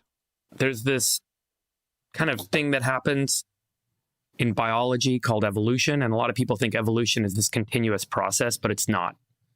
Evolution is this process by which there is some significant growth for a period of time, and then there is an extinction event or an external force that causes what ultimately becomes what's called punctuated equilibrium. So the whole kind of system resets, and then the healthier, stronger species survive, and they grow and they persist. And if you look at the first chart, Nick, that I pulled up, this will just show you guys past extinction events. Large amounts of biomass over the past 500 million years get wiped out when these extinction events occur. And then evolution occurs because the species that can survive the extinction event persist in the environment and they grow. And that's how evolution kind of actually takes place, is there's an external force that changes what survives and what doesn't. It's kind of a testing force. If you look at federal spending, and this is a crazy link, but here's federal spending over the last couple of decades. And I would argue that many of the agencies, much of the bureaucracy, many of the jobs created, many of the spending programs, many of the operating models, many of the behaviors can kind of be viewed as a species or species within this ecosystem that have kind of grown a lot over the last few decades. And I think what Trump's mandate was by the people, and people don't want to hear this and they don't like it, but his mandate was to be kind of the extinction event. And whatever agencies, whatever operating processes, whatever individuals, whatever bureaucratic systems exist within the federal government that can withstand the scrutiny of the individuals that Trump is going to put in charge of each of these agencies, that they can survive and they can come out the other end, there is certainly some degree of strength and resilience and hardiness. This is not about right or wrong. This you say they deserve to exist if they can survive. I'm saying this is going to bring in the most disruptive force that federal agencies have ever seen. And the intention with Trump isn't to find some person to keep running things the way they have been run in the past. His mandate from the people who elected him, based on the message he put out there, is to do the opposite, which is to go in and be as disruptive and damaging and destructive as possible. And whatever comes out the other side will be stronger, will be harder, and theoretically will be, more resilient. And I think that that's the event that's underway. Now, the people who are getting exactly what they want in Trump's candidacies are the Democrats. They were saying Trump is going to put a bunch of crazy lunatics in office and he's going to make them the cabinet, and and now they're able to kind of clap their hands and say, "We told you so, we told you so." And I'm not sure that if they're really getting the message, which is that the intention here isn't to keep things running the way they have been running, but to really fundamentally test the systems, and test the systems with the most challenging oppositional forces the systems have ever been tested by, which is the candidates or the individuals that he's putting in charge of each of these agencies. So I'm not saying it's right or wrong one way or the other, but I'm making an observation that this is going to be kind of an extinction level event, that Trump's decisions on who he's putting in place, I think, are going to drive an outcome on the other end that's going to make the government look very different. And I'm not going to sit around and say this person's good, this person's bad, because I don't think the point is to find someone that's, quote, qualified to do the job. The intention is actually quite different. And the outcome may actually be positive for America if you fast forward a couple of years. It's an interesting biological metaphor that David Friedberg uses to describe the essentially value proposition of a Trump presidency. Now, this is before the BBB, those comments, before the BBB, before the end of at least Musk's tenure at Doge, before obviously what has transpired over the last couple of weeks. But his whole point is that this is an evolutionary, ongoing process, and so one has to look at each issue not in isolation as the controversy du jour, but as an extinction level event, part of an extinction level event for the way things have been done in D.C. for so long. And there are going to be some fits and starts, one would expect, because evolution doesn't happen in a straight line. I just thought it was interesting, given how these things are addressed and sort of the disingenuousness with which so many people come to the table, like we were talking about with respect to intervening in D.C. when Joe Biden just intervened in D.C. 2 years ago when they tried to weaken the criminal code there and reduce penalties for things like murders and carjackings. That is more maintaining the system, what Biden did, which is to tinker on the margins for the purpose of propping up the status quo. Trump's approach is different, isn't it? And it's an important distinction to understand, it seems to me. For more on all this, please be joined by David Drucker, senior writer for The Dispatch, author of In Trump's Shadow, The Battle for 2024 and the Future of the GOP. David, thanks for joining us. Appreciate it. Yep, good to be here. What do you think of sort of Friedberg's construct there? And if you believe it has application, then where Trump is in terms of challenging how things have always been done in D.C., both literally the District of Columbia and then obviously the larger federal government? Yeah, look, I mean, I think it's pretty off base, and I don't really think it's applicable. Trump has his priorities. Biden had his. Obama had his, and we could look at various presidents. Most presidents come, not all, but many presidents come into D.C. with an idea of reform and overhauling the system. And ultimately, what they find is that the system is built in a certain way and operates in a certain way. And the presidents that are successful in major reform use the system to their advantage. What's distinguished Trump from even Trump 1.0 is his use of executive authority. He's stretching the bounds of executive authority. I imagine a future Democratic president is taking notes on just what presidents can get away with and cannot get away with. Congress, over the past 25 years, has become more and more compliant and more like a parliament as long as their guy is in the White House. And so they don't really guard their authority. They don't really want to use their authority, again, unless the other party controls the White House. And then you hear You hear them ad nauseum talk about the three branches of government and checks and balances, something they have no need for or no use for when they're guys in charge. And so I think when you look at certain things Trump has done, he has done things that other presidents didn't do or wouldn't do. Most of them have been within the confines of our constitutional system, except for areas in which he has stretched the executive branch's authority. But even when you look at what he did in D.C. yesterday, he did use the existing Home Rule Act. Yeah. Now, other presidents haven't done it the way he did it, but he didn't make it up out of whole cloth. And so I think people sometimes see in Trump what they want to see, for good or for ill. But I don't think that he's changing Washington. I just think he's doing things different than other presidents did. Well, I mean, maybe that's not even sort of his mind's eye, as you say, but it's happening anyway. I mean, it's the same thing with respect to his use of tariffs. I mean, you can argue that he's exceeding his authority, but he's making a novel argument based on an actual federal statute that's being litigated in courts right now. So all of this, authoritarian business is so much hyperventilation. You have somebody that is arguing, here's the basis for which I have this executive authority, and if you think I don't, then the courts of law are available to you, and they're being utilized at present, and the courts will weigh in as they have on the myriad issues under the heading border security.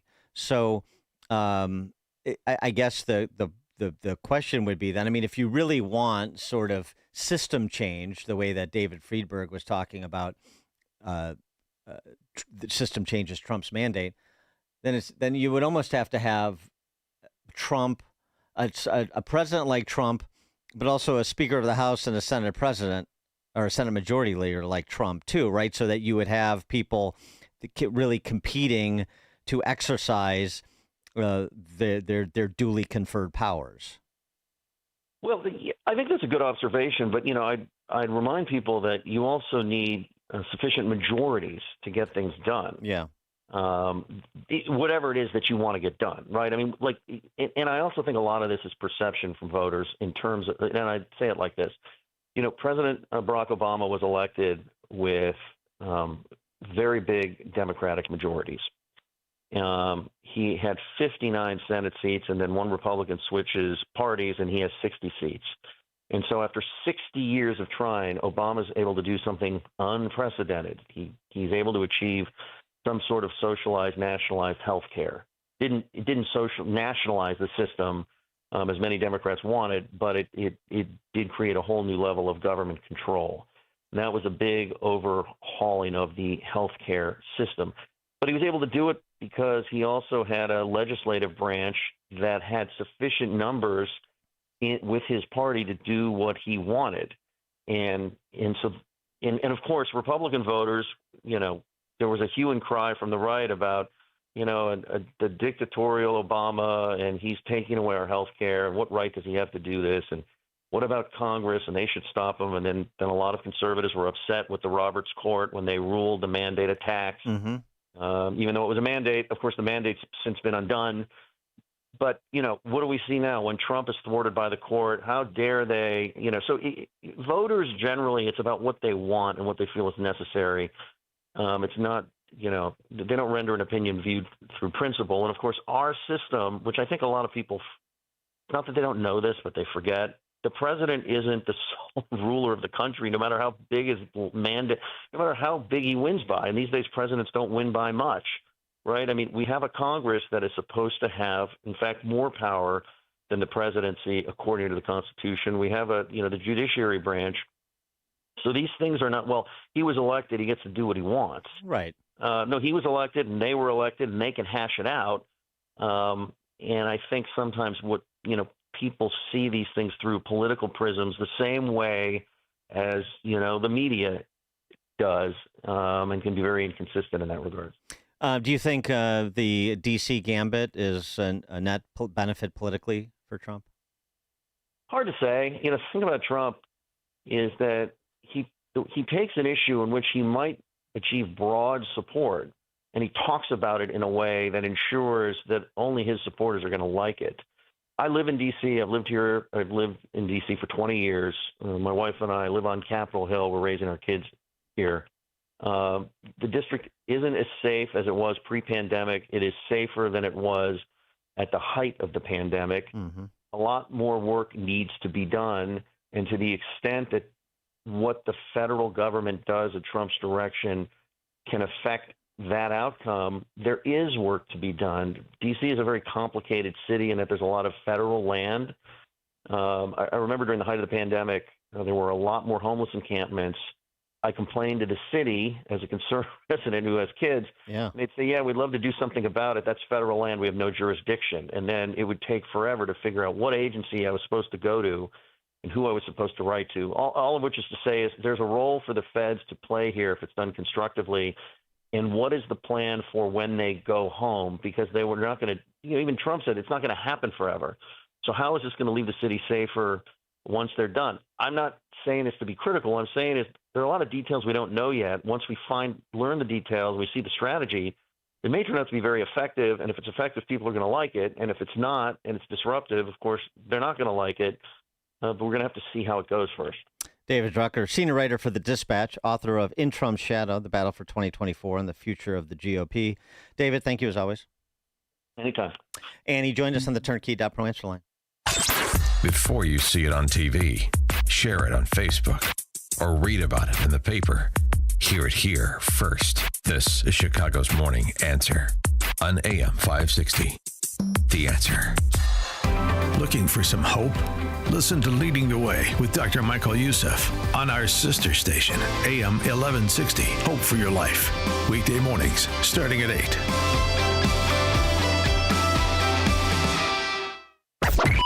AM 560. The Answer. That sound means it's time for In-Depth History with Frank, the history teacher from Arlington Heights, because there's nothing new in this world, just the history you don't know. And Frank does. Frank, take it away.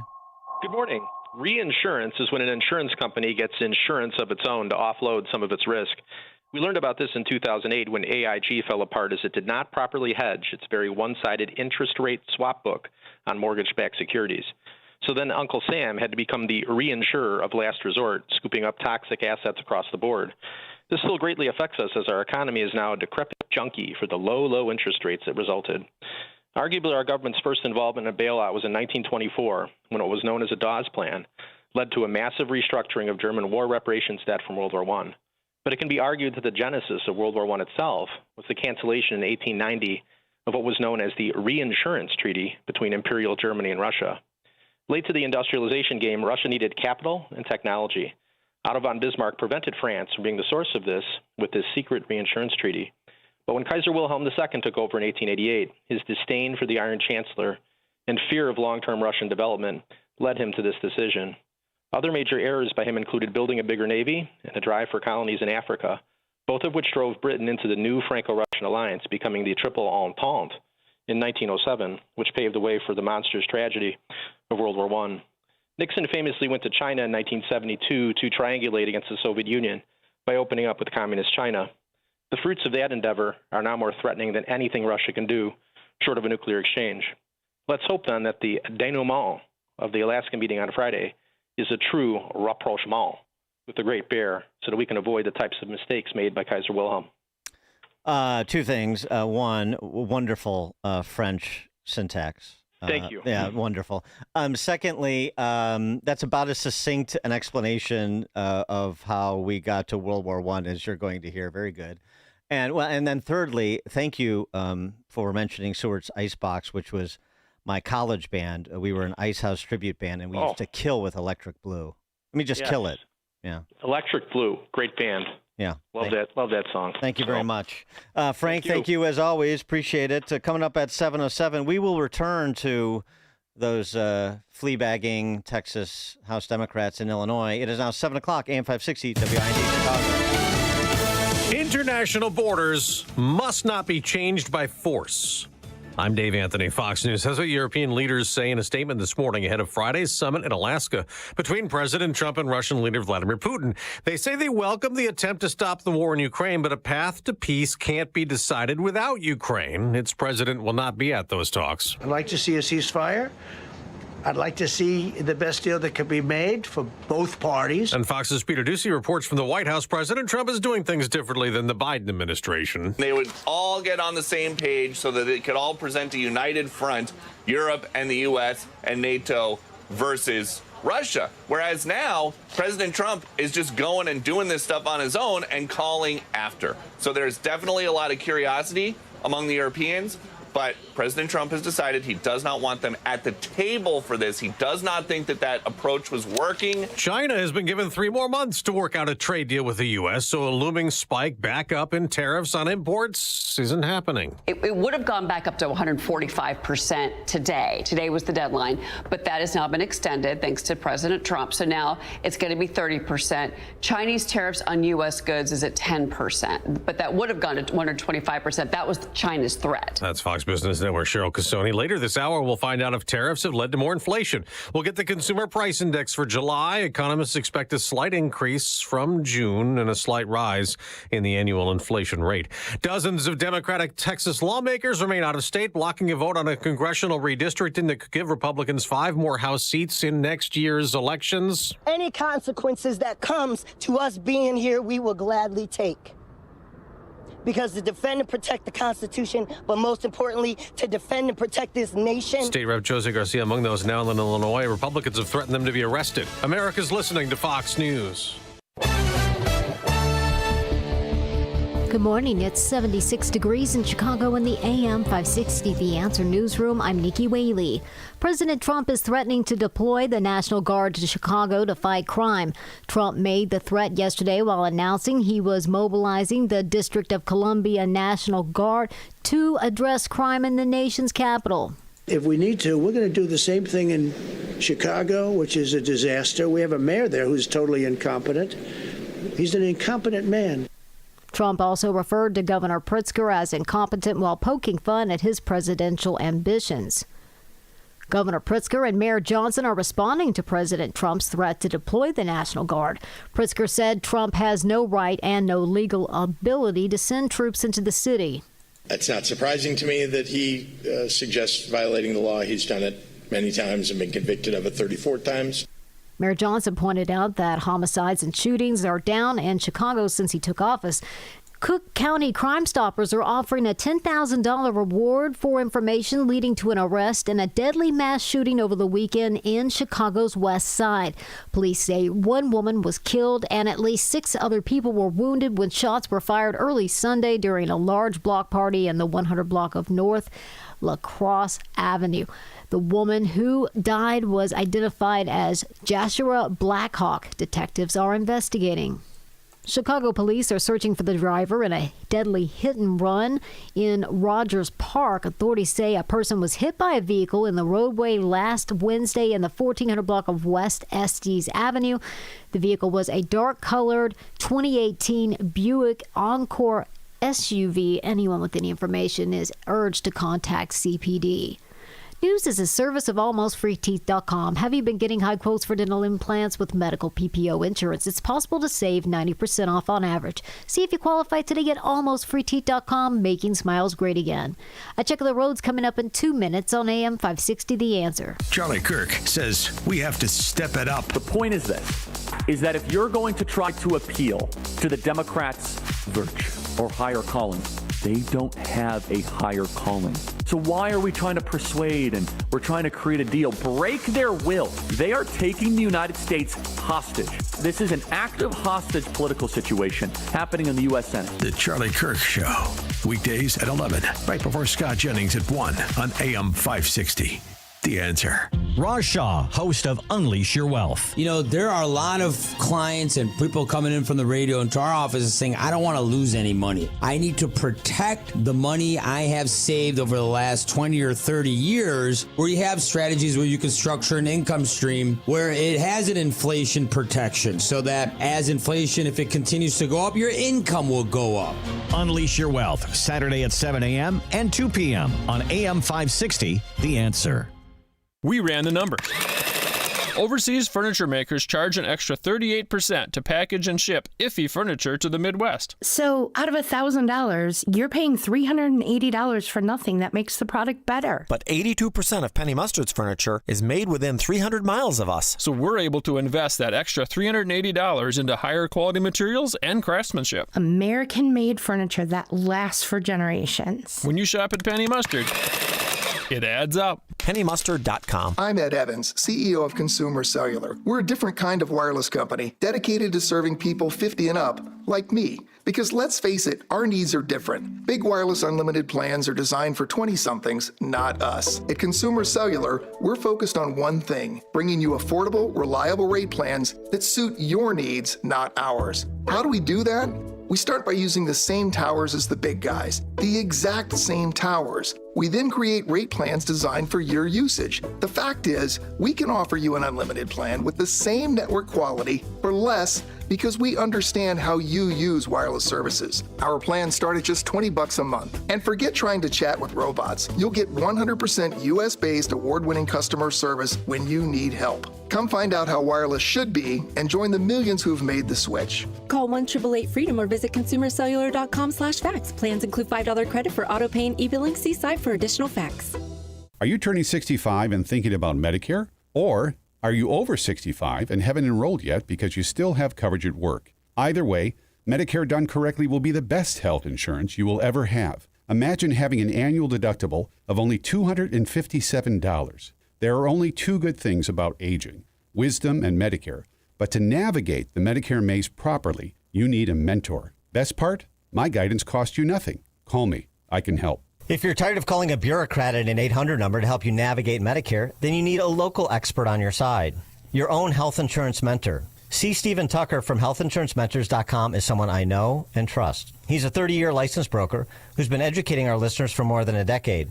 Steve, how can our listeners get in touch with you? Thanks, Dan. They can visit healthinsurancementors.com or call me directly at 630-674-1551. That's 630-674-1551.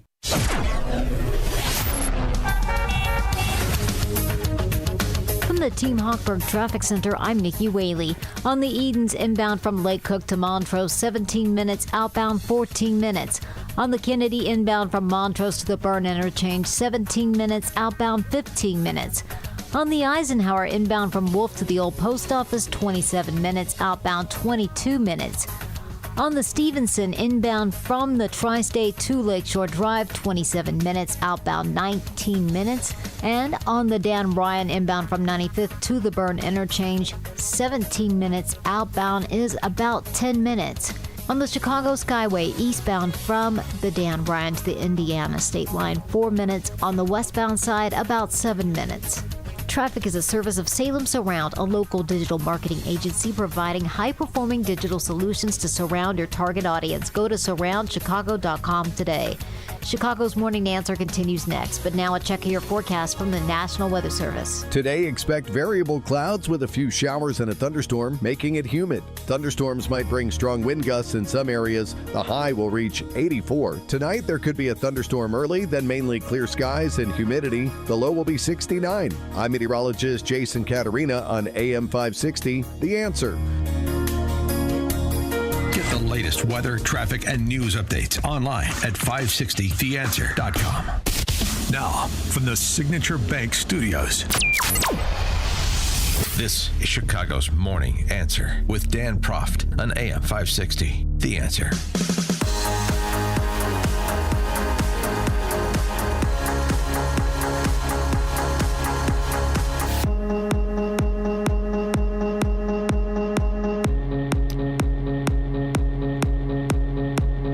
Top of the morning. morning. Dan Proft here. Governor Greg Abbott has a message for those flea-bagging Texas House Democrats residing in Illinois, some 30 of them, or New York, or wherever they find themselves as they try to wait him out. You better get comfortable. You better send for your things because this is going to get done. So first, this could literally last years because in Texas, I'm authorized to call a special session every 30 days. It lasts 30 days. And as soon as this one is over, I'm going to call another one, then another one, then another one, then another one. If they show back up in the state of Texas, they will be arrested and taken to the Capitol. If they want to evade that arrest, they're going to have to stay outside of the state of Texas for literally years. And they might as well just start voting in California or voting in Illinois, wherever they may be. And that will aid and support the lawsuit that I filed in the Texas Supreme Court saying that these lawmakers have abandoned their seat because we are incapable of conducting business for the people of Texas because they have fled. This is the most un-Texan thing we've ever seen. In Texas, from the time of the Alamo until today, Texas stand and fight. What these cowards did, they didn't stand and fight. They fled and went to leftist blue states that may be more aligned with their personal philosophy that is not welcome in the state of Texas. Oh, great. They're going to stay here, establish residency, same day register maybe, and vote in next year's elections in Illinois. If Greg Abbott would be fine with that. I mean, that's all we need is more leftist political hacks meandering around Chicagoland. 312-642-5600, turnkey Dow Pro answer line. You got to love Abbott's stick-to-itiveness, though. And, you know, there's an interesting parallel. I was just thinking about when I was listening to him. This is like the COVIDian governor invoking emergency powers month after month after month after month. Do we know anything about that?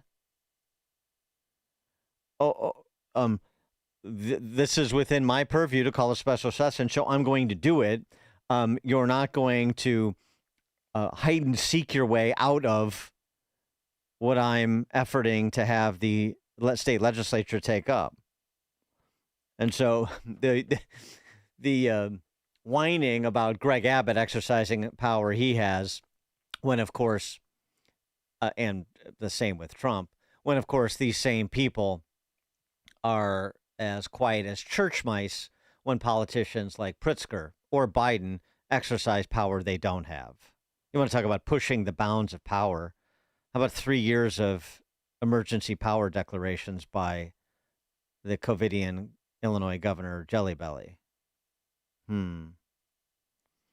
Wonderful teachable moments about elections having consequences and where the lines of power are drawn and the precedents you set that you're happy to see exercised against your political opponents and less happy when they're exercised back in your direction. But David Drucker, who we spoke with at the end of last hour, I mean, has a point. Unfortunately, most voters are politically promiscuous, something, frankly, that Trump understands. He's been a bit politically promiscuous his own self over the years.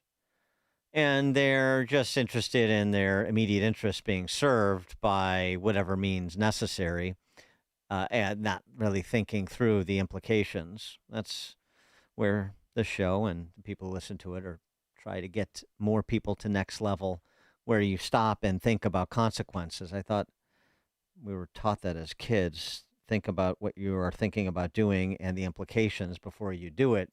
You may want to run the traps a bit. Well, some electorates do a better job of that than others. Illinois, not at the top of that chart. A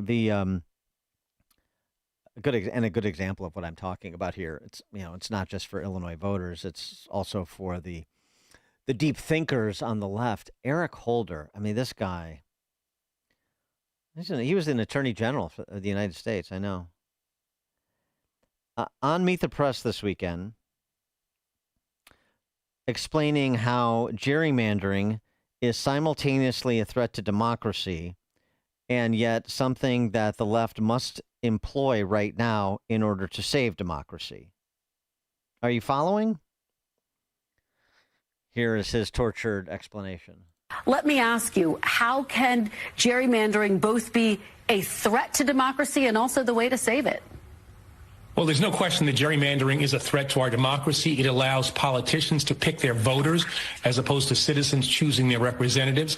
But we are now in a situation where we find ourselves where authoritarian moves are being made by the White House through various states, Texas most prominent among them, and there has to be a response to that. What I've said is that we have to protect our democracy now if we ultimately want to be able to save it. And so taking the reasonable steps that have been proposed in California, I think it makes a great deal of sense in this moment, a temporary way in which to respond to that which is happening in Texas, with the thought that after this crisis is passed, we get back to the fight against gerrymandering by anybody. So you got that? You have to use what he says threatens democracy to save democracy so you can discard this threat to democracy. Whew, a little lightheaded listening to Eric Holder. We have to use authoritarianism to save democracy from authoritarianism before we return our democracy from authoritarianism. Got it.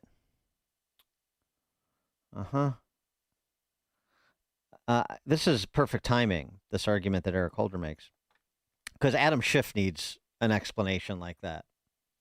Let's fold in Russiagate reckoning, because this is all of the same sort of for me and not for thee. The by any means necessary, ends justify the means, all of those appropriate descriptions of the attitude of the left, generally speaking, these new Marxist revolutionaries. A career intel officer who worked for Democrats on the House Intel Committee for more than a decade repeatedly warned the FBI beginning in 2017, working for the Dems on the House Intel Committee, repeatedly warned the FBI beginning in 2017 that Adam Schiff had approved leaking classified information to smear then President Trump over the Russiagate scandal.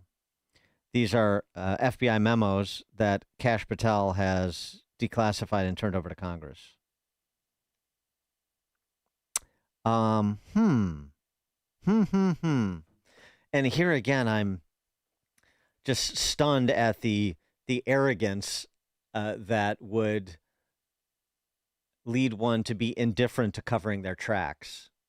Brennan's memos that undermine Brennan's public statements, Adam Schiff's conduct that was apparently memorialized that undermines Adam Schiff's public statements.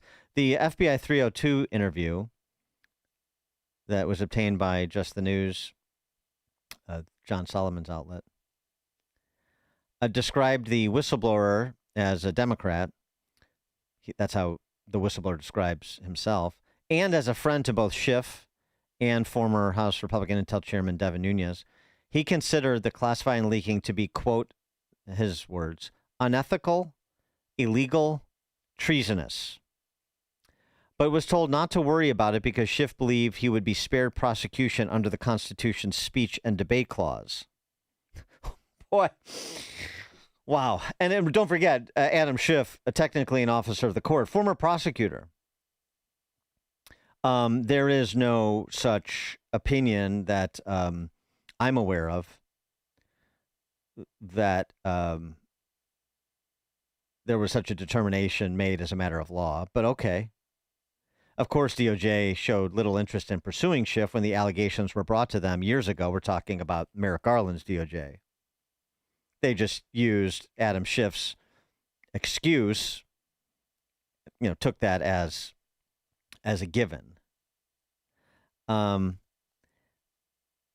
But now it's being revisited, and you can be sure that the Bondi strike force is picking it up. So I'm sure Adam Schiff will consult Eric Holder, maybe even retain him as counsel, so that he can make the argument that Adam Schiff had to illegally leak information in order to save our democracy so that people would stop illegally leaking information. Wait, do I have that? Yeah, I think I have that, the cadence right? He had to do something that was illegal and unethical. that we would otherwise say is, the emblematic of a dictator manipulating the Fourth Estate. But he had to do it because of what was going on in order to save democracy from the dictator. And to act like in order to save from. Got it, right? Isn't that how it goes? Do I have that line of argumentation right? 312-642-5600, turnkey.pro answer line. Corey in Woodlawn, you're on Chicago's Morning Answer. Hey, thanks for taking the call, Dan. You know, the funny thing is that the guy that was selling guns to the cartels and was held in contempt of Congress is out here warning his specific party that they have to do something unethical. And then the killer thing is that we as citizens, we need to figure out what these parties want because they've got their men walking in lockstep. And we've got to figure out what they want. It's not so much the Republic. I think the Republic is arrested right now until we figure out what these parties want because they have us all just mesmerized. Thanks for the call, Corey.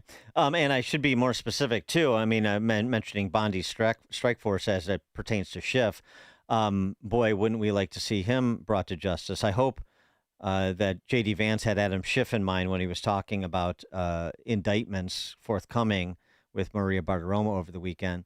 But Ed Martin, during Ed Martin's nomination for U.S. Attorney in D.C., Adam Schiff blasted him as Trump's worst pick, accused him of weaponizing justice, threatening opponents, chilling free speech, you know, all the things that Adam Smith does. But when he does it, it's to save democracy. So that's okay. And you know how we know? Because he says so. Attorney General Bondi has named Ed Martin, the former interim U.S. Attorney in D.C., special attorney investigating mortgage fraud allegations against Schiff and New York AG Letitia James. Oh, isn't that perfect? Another hunted becoming the hunter. I like it. So, maybe since he's looking into Schiff over those irregular mortgage documents and representations on said documents, maybe he can be part of that strike force looking into the Russiagate reckoning and fold this whistleblower memo into that conversation about potentially the illegal leaking of information. I don't know on the illegal leaking of classified information, the statute of limitations on that offhand. Have to look that up. But also speaks to a potentially an act in furtherance of a conspiracy to deprive people of their rights, and so gets us further down the timeline that may bring crimes committed that have otherwise expired per the statute of limitations in terms of legal exposure, may bring them back into potentially actionable item. Getting interesting. Pete in Elburn. Well, you were mentioning Eric Holder. I want to go back to that. Wasn't President Obama's wingman? Is that who that was? Yeah. Mm-hmm. And I think you're not giving him his altruistic motives.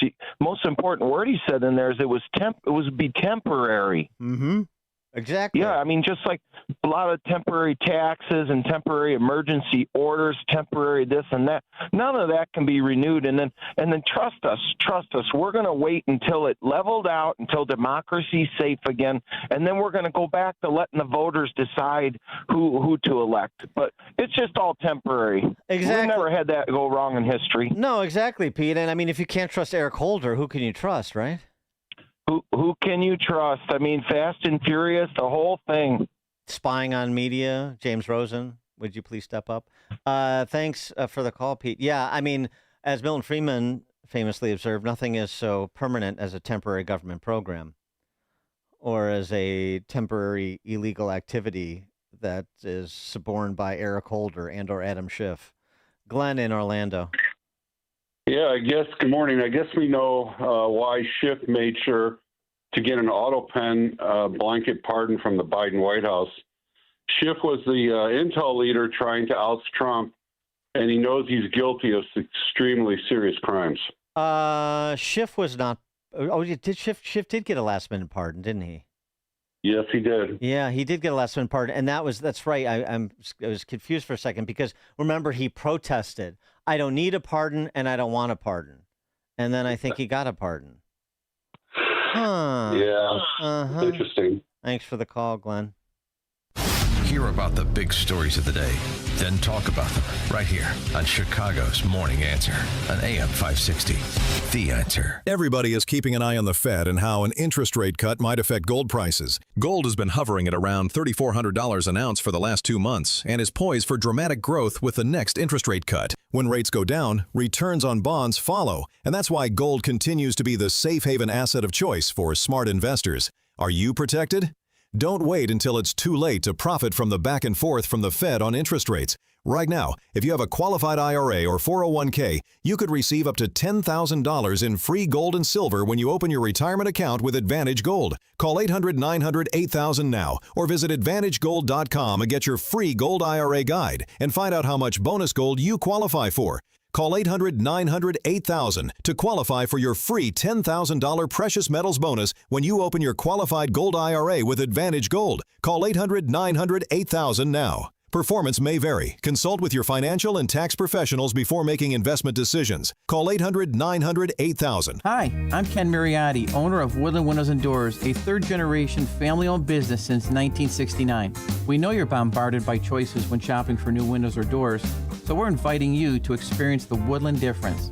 For decades, we have been transforming living spaces with Marvin Windows, a fifth-generation family business. Marvin replacement windows have been known to increase the warmth of your cold rooms by 10 degrees. Think about that, 10 degrees warmer. When you welcome Woodland into your home, you will get a product expert to transform your living spaces, full-time, dedicated professional installers that you can trust in your home, along with the best products like Marvin. These are the reasons we're proud of our 5-star reviews and family legacy. No gimmicks, no pressure, and upfront pricing are why Woodland Windows and Doors is your trusted window and door expert in Chicagoland. Visit woodlandwindows.com to book your free in-home expert consultation. That's woodlandwindows.com or stop by our showroom at the corner of Lake and Geary in Roselle. My friend Paula just remodeled her kitchen. I feel bad. It's so bland. Yeah. Everyone's using the same templated designs these days or just refacing cabinets. Let's check out Forever Remodeling. They do full and custom kitchen remodels from the ground up, just for us. It'd be nice to have a kitchen that's truly ours. Exactly. Don't get the same kitchen design as everyone else. Visit Forever Remodeling today at foreverremodeling.com. That's the number 4, everremodeling.com. And tell them AM 560 sent you. Hey, heard you're getting ready to move. We just listed our house on the market. Just make sure you have the right attorney. Doesn't the real estate agent take care of all that? They stay involved, but you want to make sure you have a great lawyer that's negotiating the terms, helping resolve inspection items, clearing up title issues, preparing the deed and other documents, and attending the closing. The attorneys at Nauman & Associates in Elk Grove Village have decades of experience handling real estate transactions every day all over Chicagoland. NALawGroup.com. The following is not an actor, but a real-life story from Trinity Debt Management. Hi, my name's Neil. I have some advice for you if you've been trying to break free from credit card debt.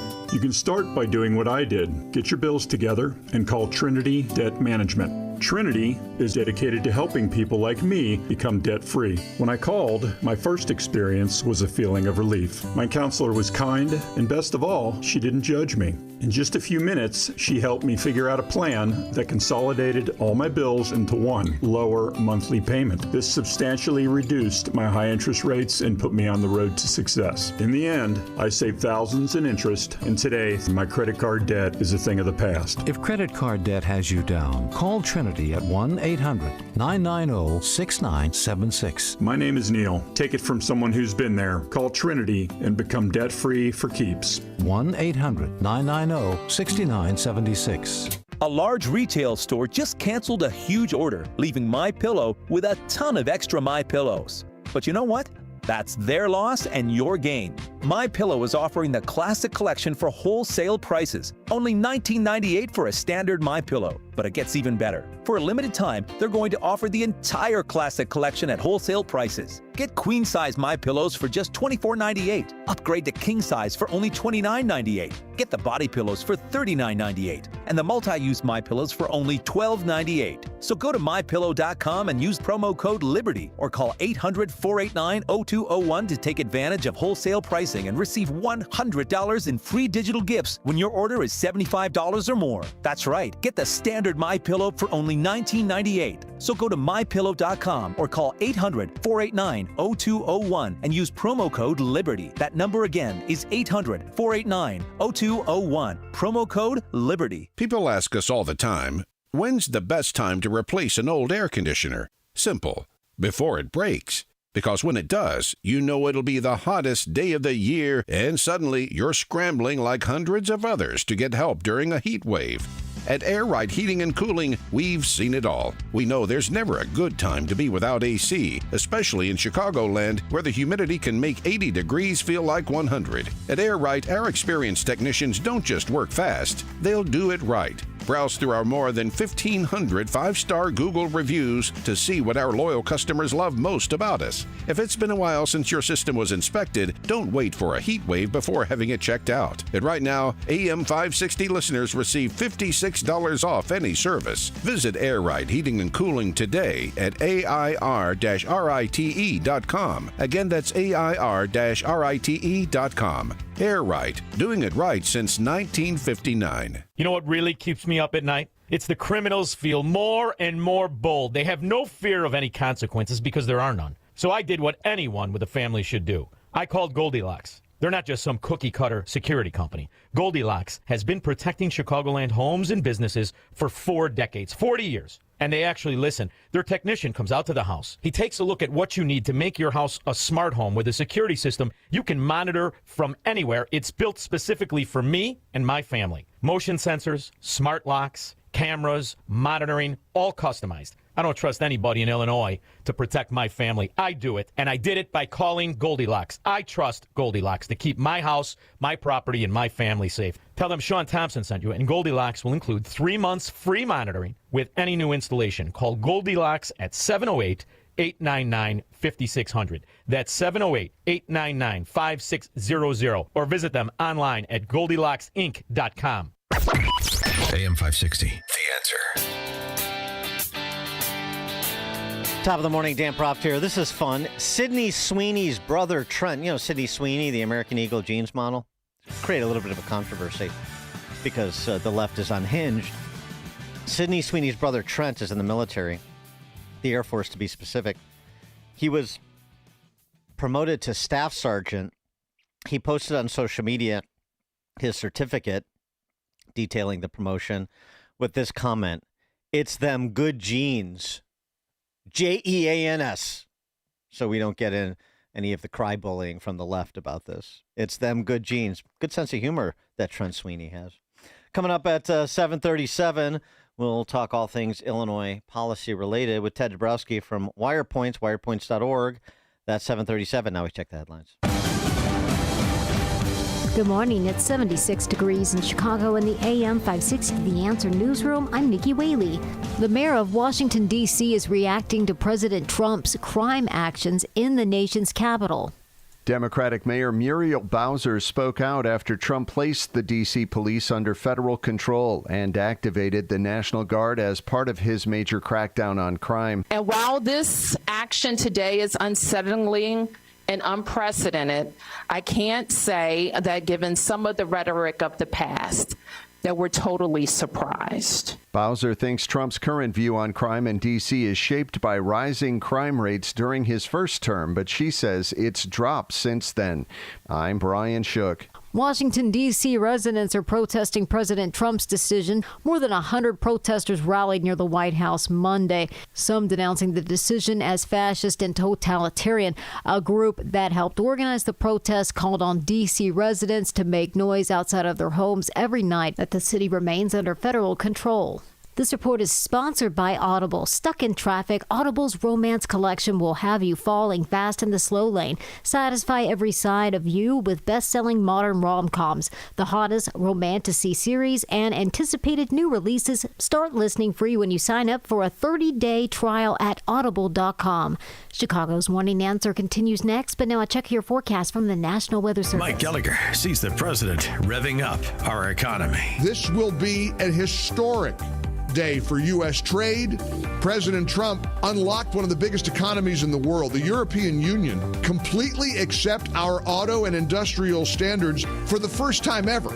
In addition, it will purchase $750 billion of energy from us. The Mike Gallagher Show, weekdays at 9, right before Charlie Kirk at 11 on AM 560. The Answer. It's Reveille. The political stunt by Texas Democrat state representatives who fled to Blue, Illinois to prevent a quorum has not only made gerrymandering a household name, it has also highlighted a little discussed fact of how much Illinois legislators make. Texas State Rep. Gene Wu remarked at a press conference that he and his members were sacrificing their livelihoods by being away from the state as they are unable to earn an income in their regular profession, and that as Texas state reps, they only earned $600 per month. In contrast, with a pay hike approved in the latest budget, Illinois legislators now make a base salary of $98,000 per year. When you add in per diem and bonuses, the average total compensation is $128,000. Illinois legislators make more in a month than Texas legislators make in a year, and being a legislator is a part-time job. Do Illinoisans get better representation for all the money spent on its elected state politicians? No. Texas is number one in domestic in-migration and has increased its population by over 2 million in just 5 years. Illinois lost population during that time. Texas is ranked number one by Chief Executive Magazine as best place to locate a business. Illinois is ranked 48th. Texas beats Illinois on every measure of tax policy, regulatory environment, and overall freedom. Being an Illinois legislator who makes double the average salary has obviously led to a majority of them voting for policies they are insulated from, as they don't need to work in the private sector. In my interview with Texas AG Ken Paxton, he said, in Texas, we have citizen legislators that must also have a job in the private sector, so they are forced to consider the impact of their decisions on the broader economy. Illinois voters should demand the same. Legislator pay should be cut and automatic pay increases stopped. I'm Jeannie Ives. Join me Sunday from 7 to 9 p.m. and sign up for my newsletter at breakthrough-ideas.com. When it comes to industrial coating and finishing, cutting corners isn't an option. That's why leading manufacturers across the Midwest trust D&D Industrial Coatings in Racine, Wisconsin. From powder coating and liquid painting to blasting and custom finishing, D&D Industrial delivers top-tier protection and performance, fast, precise, and built to last. With over 40 years of experience, ISO-certified processes, and state-of-the-art lines, D&D handles everything from OEMs and petrochemical to agriculture, marine, construction, medical, and government specs. Family-owned, nationally trusted. Whether it's a short run or high volume, your parts are in expert hands, finished on time and finished right. Visit them today, ddindustrial.net. Again, that's ddindustrial.net. Or call them at 262-637-0686 to get your custom quote today. Again, that's 262-637-0686. D&D Industrial Coatings, engineered to protect, finished to impress. Viking, dedicated to creating travel experiences for the thinking person, with programs designed for cultural enrichment on board and on shore. Discover more at Viking.com. From the Team Hochberg Traffic Center, I'm Nikki Whaley. On the Edens inbound from Lake Cook to Montrose, 17 minutes, outbound 14 minutes. On the Kennedy inbound from Montrose to the Byrne Interchange, 17 minutes, outbound 15 minutes. On the Eisenhower inbound from Wolf to the Old Post Office, 27 minutes, outbound 22 minutes. On the Stevenson inbound from the Tri-State to Lakeshore Drive, 27 minutes, outbound 19 minutes. And on the Dan Ryan inbound from 95th to the Byrne Interchange, 17 minutes, outbound is about 10 minutes. This report is sponsored by Dairy Queen. For crunch time in no time, get the DQ chicken strip basket with 4 seasoned 100% white meat chicken strips served with fries, Texas toast, and DQ signature country gravy. Get it delivered in the DQ app. Happy tastes good at participating locations.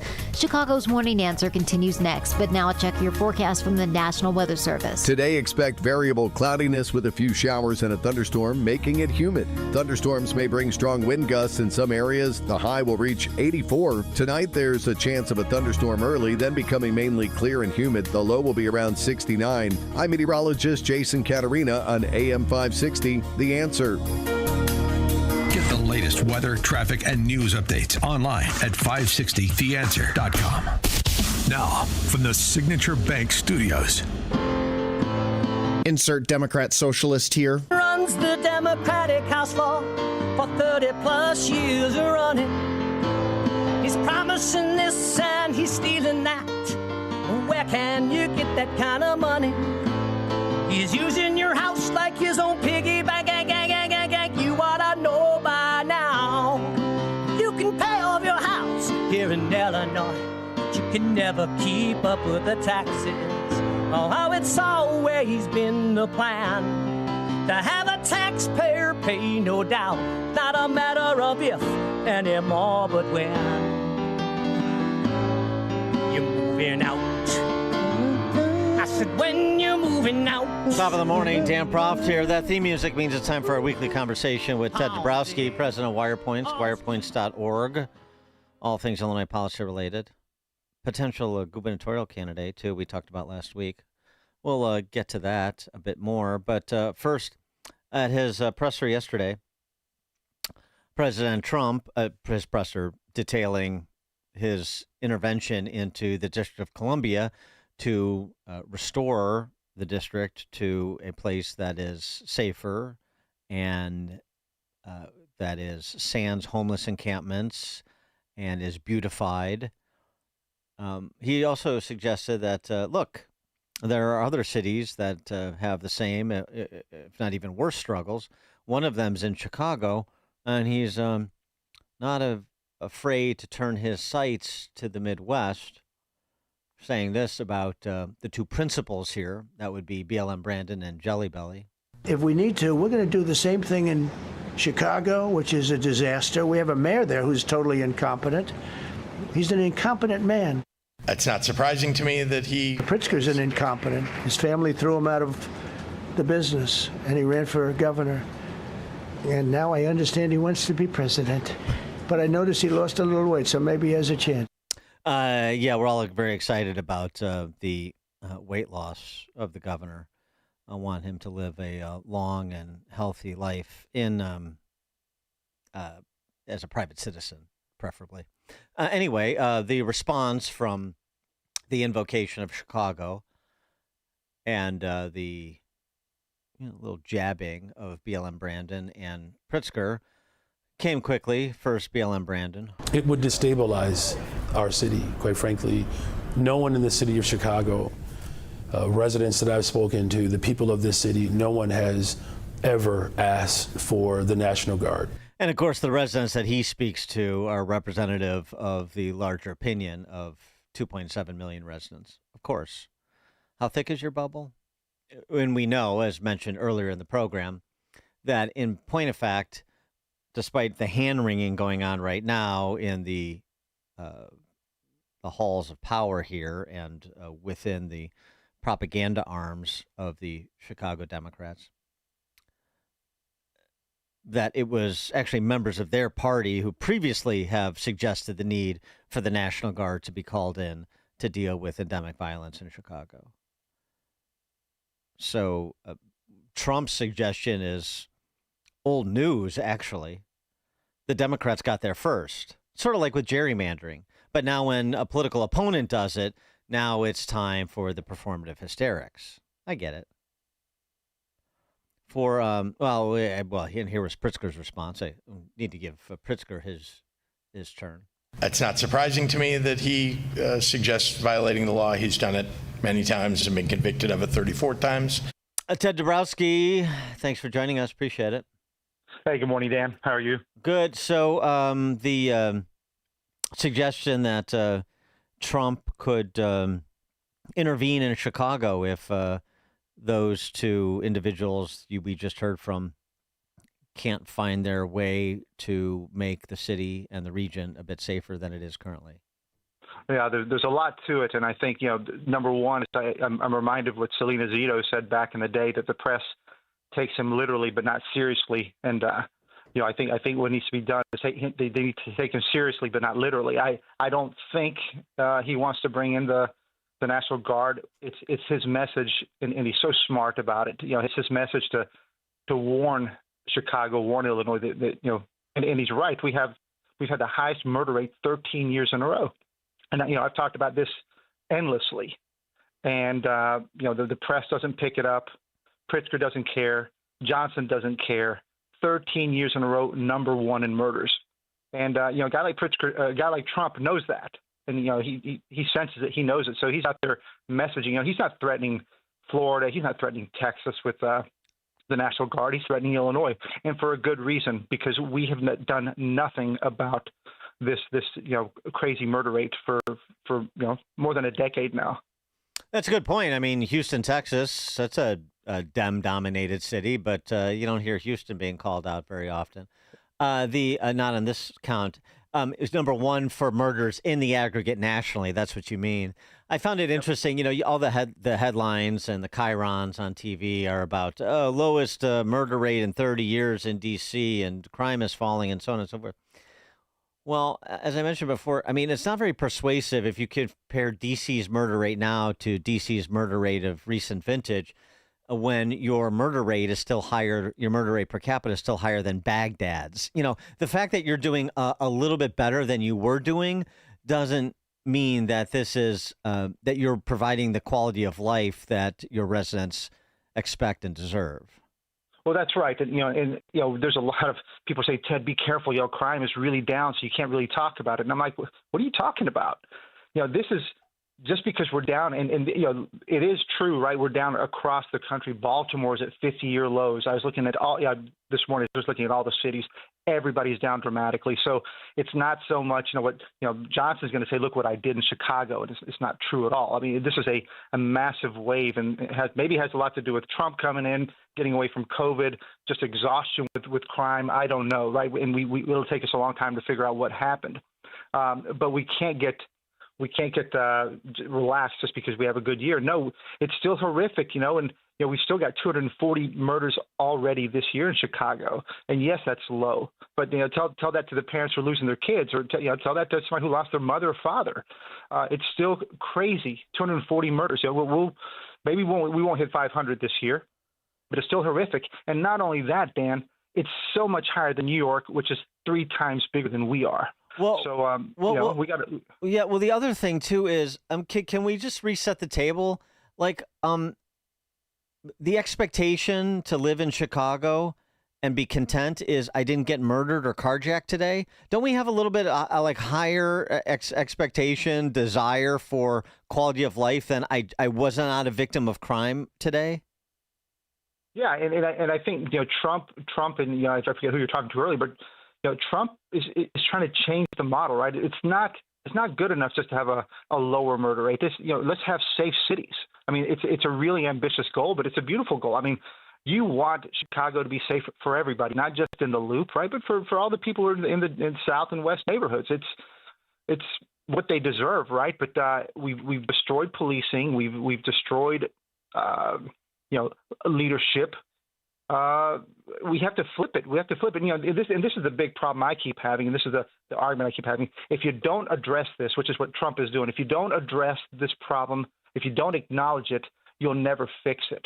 And that's my problem with the media, with Pritzker, with Johnson. They don't want to address it. They'd rather hide it, and the media follows along, with the exception of your show and a few others.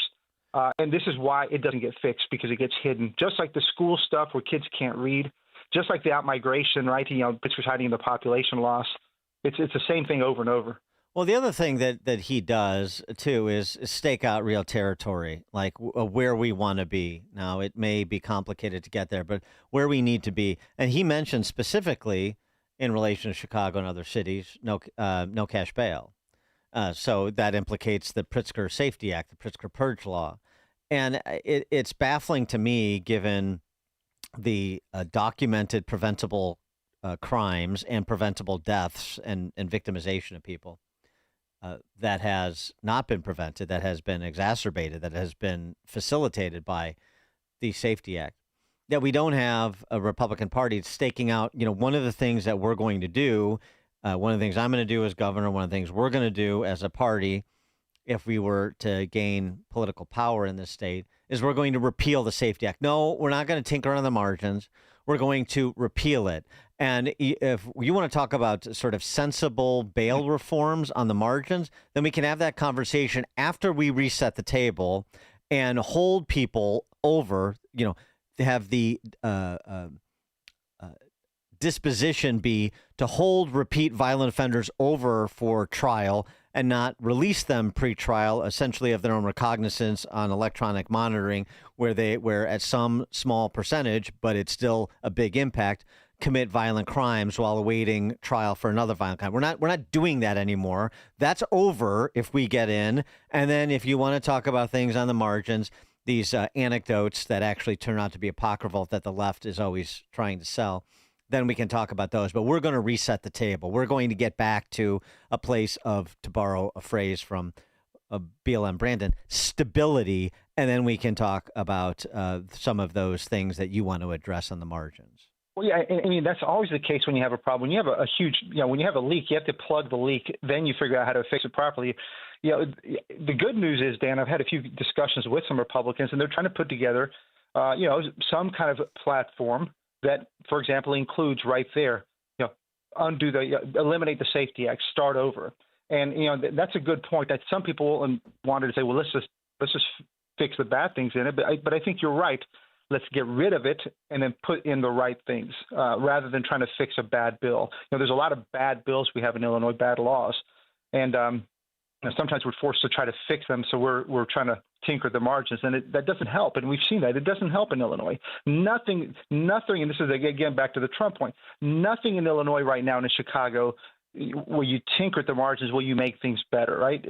We're so deep into the problem when you're 13 years in a row as the murder leader of the country. You can't tinker to improve things. You have to do real reforms. What's your sense at how Pritzker and company, Juliana Stratton in tow as well, are doing in defending Illinois' gerrymandered congressional map while decrying what Governor Abbott is attempting to do in Texas?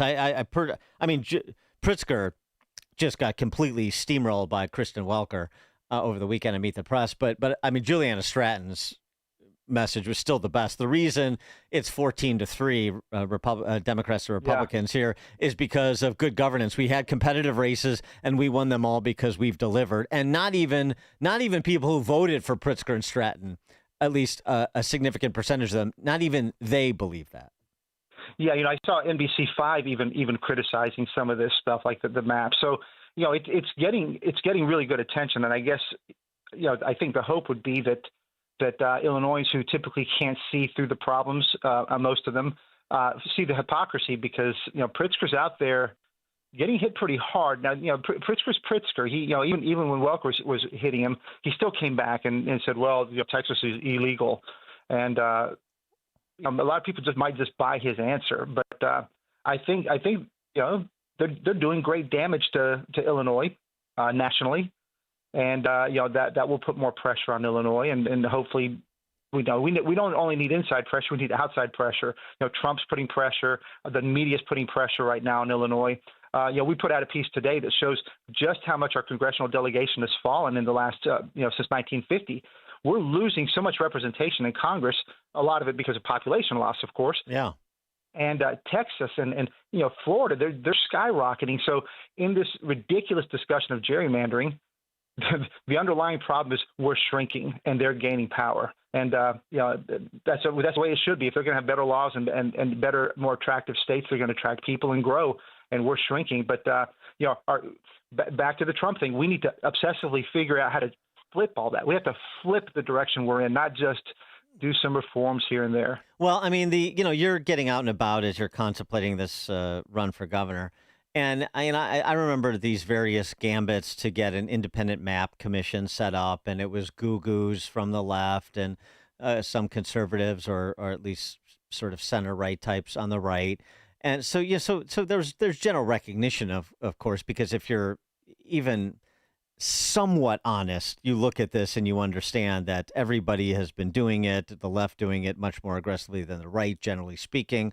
And that's starting to change now. But that's, Illinois being the best example of the worst example, as Kristen Welker, of all people, had to inform Pritzker of. So I just wonder if that sort of stuff, even though it's a below the fold issue in terms of motivating people's votes, if you get feedback from people that are not Trump fans, not Republicans, but say, yeah, that he's being dishonest. That is not true. This is too far. It does do a discredit to him and others who say things like him. Do you get any of that feedback, or are they just people that are not inclined to be Republicans at the outset? Just basically, look, no matter what he says or does, Pritzker or some of these other candidates, I'm with them because I don't like Trump, and that's the only thought I can contain in my head. Well, it's hard for me to get a sense what's from the gerrymandering perspective, but I do meet people who are kind of just, you can tell they're kind of tired. The enthusiasm is gone for Pritzker. He's been popular, right? I mean, he's been popular enough to win 50% plus one, or 50 right at 55%. The question is like this. That's this not really that popular, though. Right, Yeah. It's not that popular, right? And the more that he keeps doing these kind of things, I do think that, and I know some of the press people who are on the center left don't like it, but of course they still they follow along because of all the money that he spends. But I think I get a sense that there's that opportunity there for people to say, hey, okay, I'll go with something different. And we don't need waves to change Illinois. We just need 5%. And hey, I want to make one point about something you made earlier with Bob Woodson, because this also feeds into the whole thing, and and the crime and all that. And he says we don't need only to get rid of the weeds, but we need to seed. Yeah. And I was looking at that, and he's right about a lot of the things that he does and all the beautiful things that he does to bring people together. But I was looking at I looked at the largest 15 cities in Illinois. 15 largest cities in the states, in the country. And Chicago is the worst in black poverty. Chicago is worst in economic growth. Chicago has the highest black unemployment rate. There are no seeds in Chicago, and that's the problem, right? So again, it comes back to you can solve the crime problem some by being tough, but you got to grow. You got to create opportunity for these black community. Otherwise, they're trapped, and too many of them will fall in the wrong path. So this is, again, man, you got to really. We shouldn't be last on the list for all these things. We should be competing to be the best, and it's a mentality switch that we need to get to. Ted Dabrowski, President of WirePoints, wirepoints.org, all things Illinois policy related. Thanks, Ted. Thank you, Dan. And he joined us on the Turnkey.pro answer line. It's news, opinion, insight. This is Chicago's Morning Answer on AM 560. The Answer. Don't miss In Grace with Pastor Jim Scudder Jr. Now heard on Sunday mornings at 7:30. Tune in and find hope as Jim Scudder explores God's Word and His world each Sunday morning right here on AM 560. The Answer. Your manufacturing production is only as good as your manufacturing team. Monarch makes you better, plain and simple. They do an excellent job at recruiting the right people, qualified, experienced, top talent that improve productivity. Monarch Technical Services has been leading the Chicago staffing industry for manufacturing and engineering since 1987. Their vetting process is bang on, and their payment terms show just how dedicated to helping they are. You have 6 months to pay the finder's fee, and if for any reason the candidate leaves, the fee ends. Simple. Monarch's payment terms allow you to make sure employees fit in before fees are paid in full. It's a working partnership that works. If you're growing your manufacturing team, trust me, call Monarch Technical Services. Monarch meets every candidate in person to interview and test for specific skills and assesses experience by using blueprint, shop math, part measurement, and CNC program exams. Call 847-342-1221. That's 847-342-1221. Or visit monarchtechnical.com. Welcome back to Ask Hassleus. I believe in aliens, ghosts, and UFOs, but I don't believe Hassleus Mattress is employee-free. It's true. Give our mattresses a try with no pushy sales guy. Do these mattresses come from Area 51? We're talking big names like Sealy Posturepedic and Beautyrest. Who's supporting you? The Illuminati? If you need support, through Monday, get a free adjustable base with any new mattress. That's what the lizard people told you to say. Find an employee-free showroom near you at hassleus.com. Take the journey of living a happy, successful, and meaningful life through God. Listen to It's Time with Dan Lights, Sunday mornings at 9 on our sister station, AM 1160. Hope for your life. AM 560, The Answer.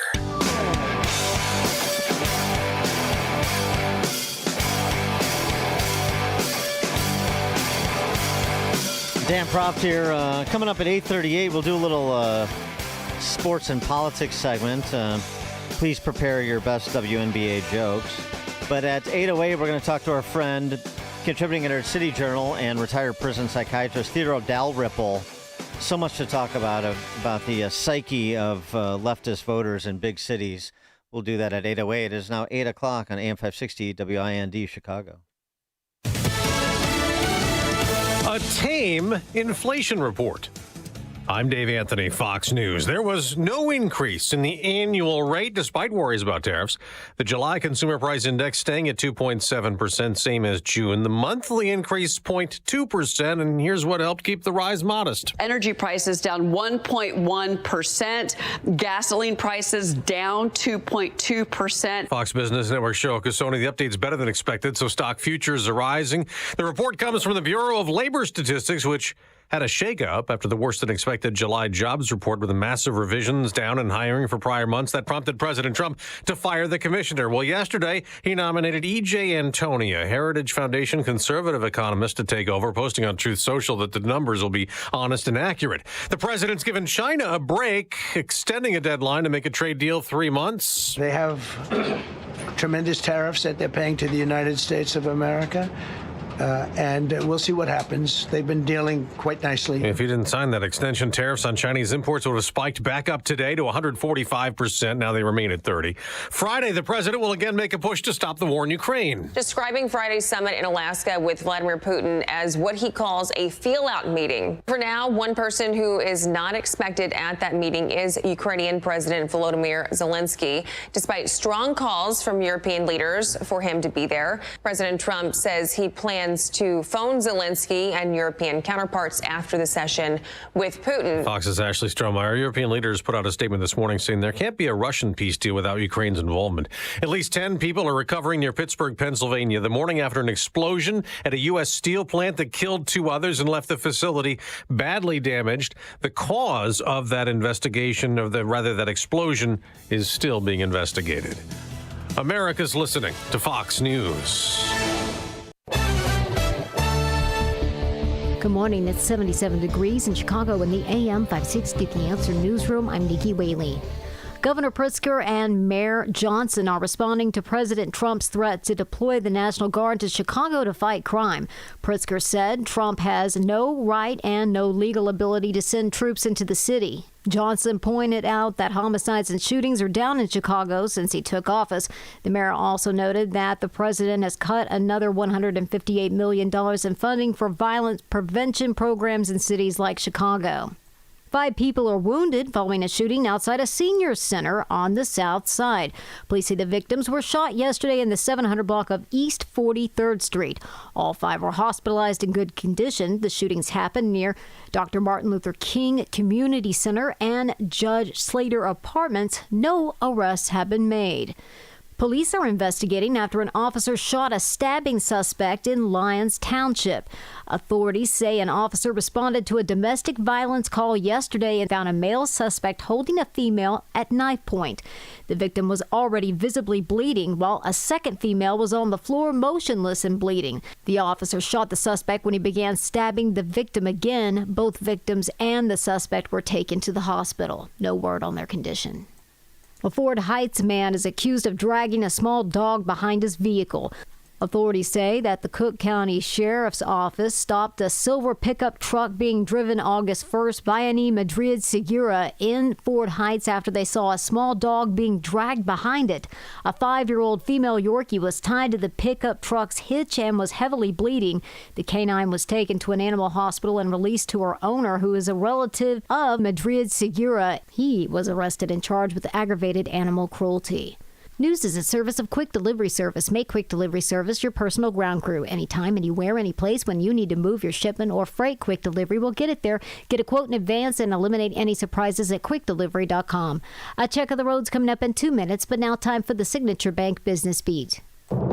I'm Liz Clayman, and this is the Fox Business Report. Spirit Airlines is expressing concerns about the viability of its business just months after exiting bankruptcy. It's seeing weak demand for leisure travel in the U.S. At the same time, it has too many seats that aren't selling. Spirit expects pressures to persist through the rest of the year. Spirit revealed plans last month to furlough about 270 pilots and demoted another 140 to conserve cash. Smithfield Foods is raising its expectations for the year because shoppers are buying its packaged meats, including bacon and fresh pork products. It's still benefiting from people cooking meals at home to save money.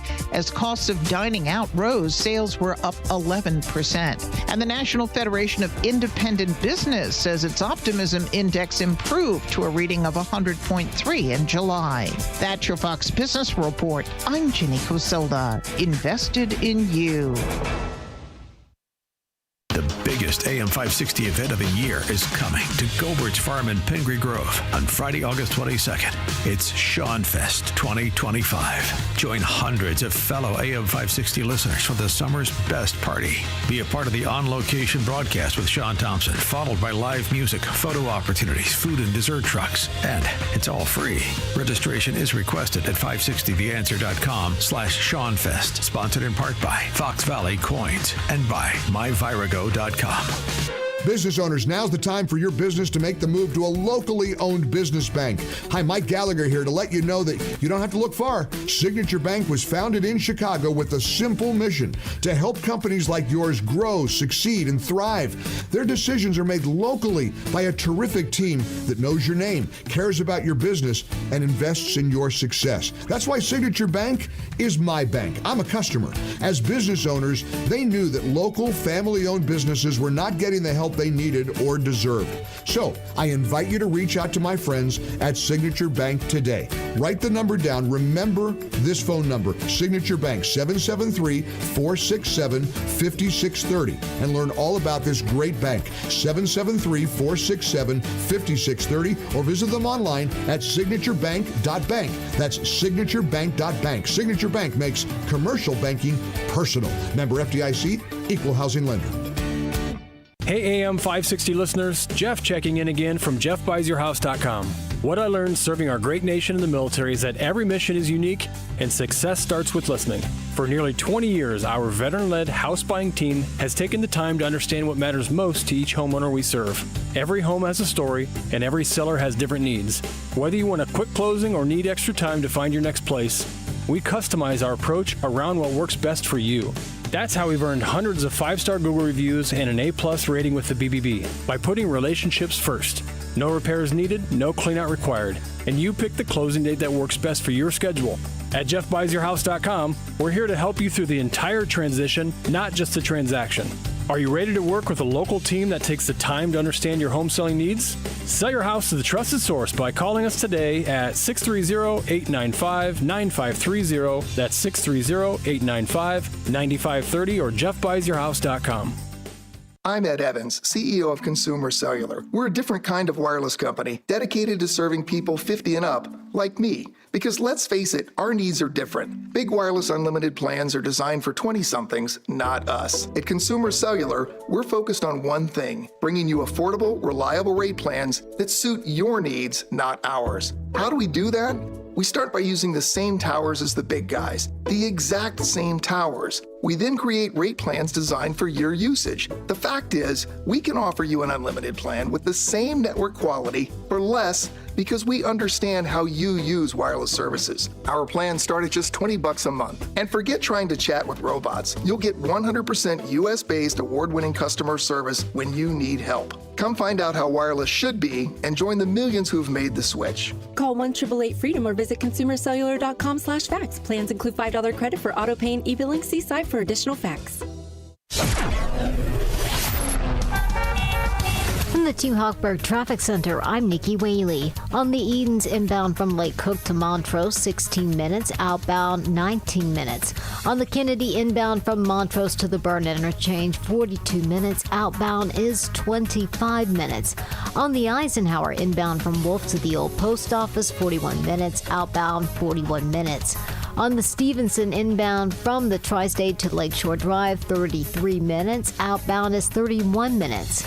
And on the Dan Ryan inbound from 95th to the Burn Interchange, 24 minutes. Outbound is 11 minutes. Traffic is a service of AlmostFreeTeeth.com. Have you been getting high quotes for dental implants? With medical PPO insurance, it's possible to save 90% off on average. See if you qualify today at AlmostFreeTeeth.com, making smiles great again.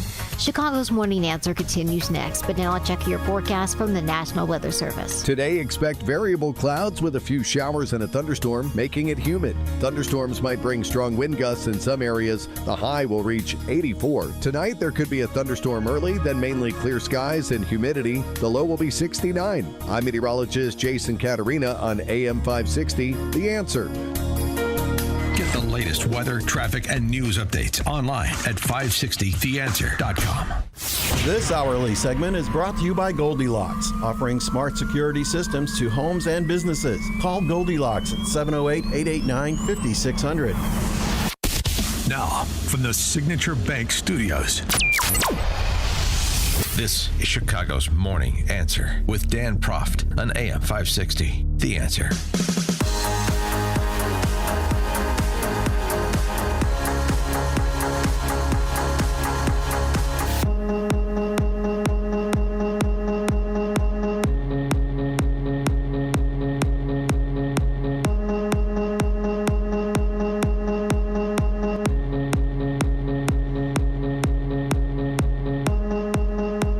Top of the morning, Dan Proft here, and it seems like when the new left is not rationalizing barbaric behavior, all the way up into killings, they're outright celebrating it.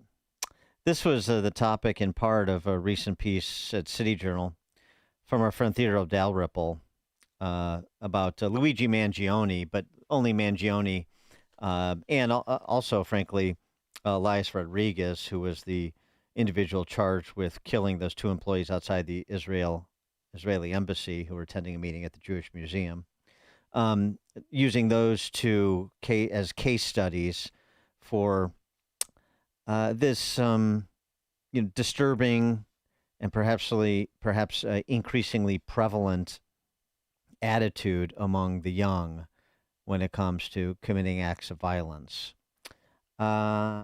Well, let's get right to it with Theodore Dalrymple, because I also want to talk to him about that issue that we addressed earlier in the program, like how you deal with urban populations who have this sort of Foley 2.7 million in the case of Chicago, the shared psychosis by which, as that line from Department Q I mentioned is applicable. And that is, when it comes to truth, truth is what people can handle. Truth is what people have to believe is true. How even though it turns out not to be true, of course. How do you get to somebody that is in that state of sort of somewhere between rationalization and delusion?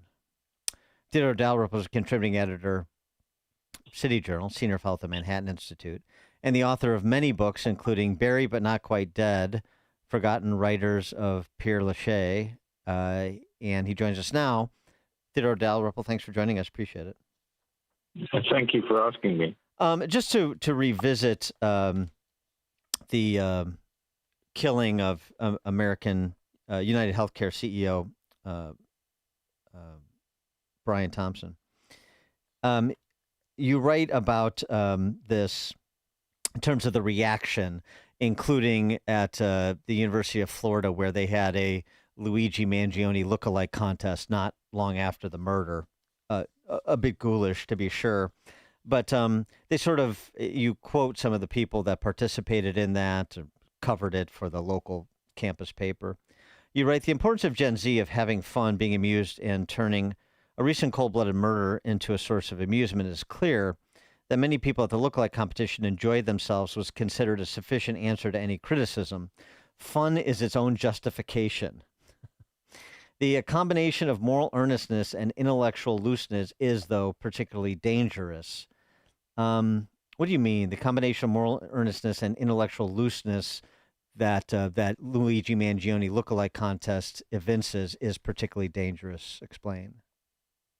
Well, when people are very convinced of a moral outlook, and willing to act on it or support it, but at the same time are frivolous and ignorant, these things when they go together, are extremely dangerous because, of course, it means that they're prepared to behave in any way they want.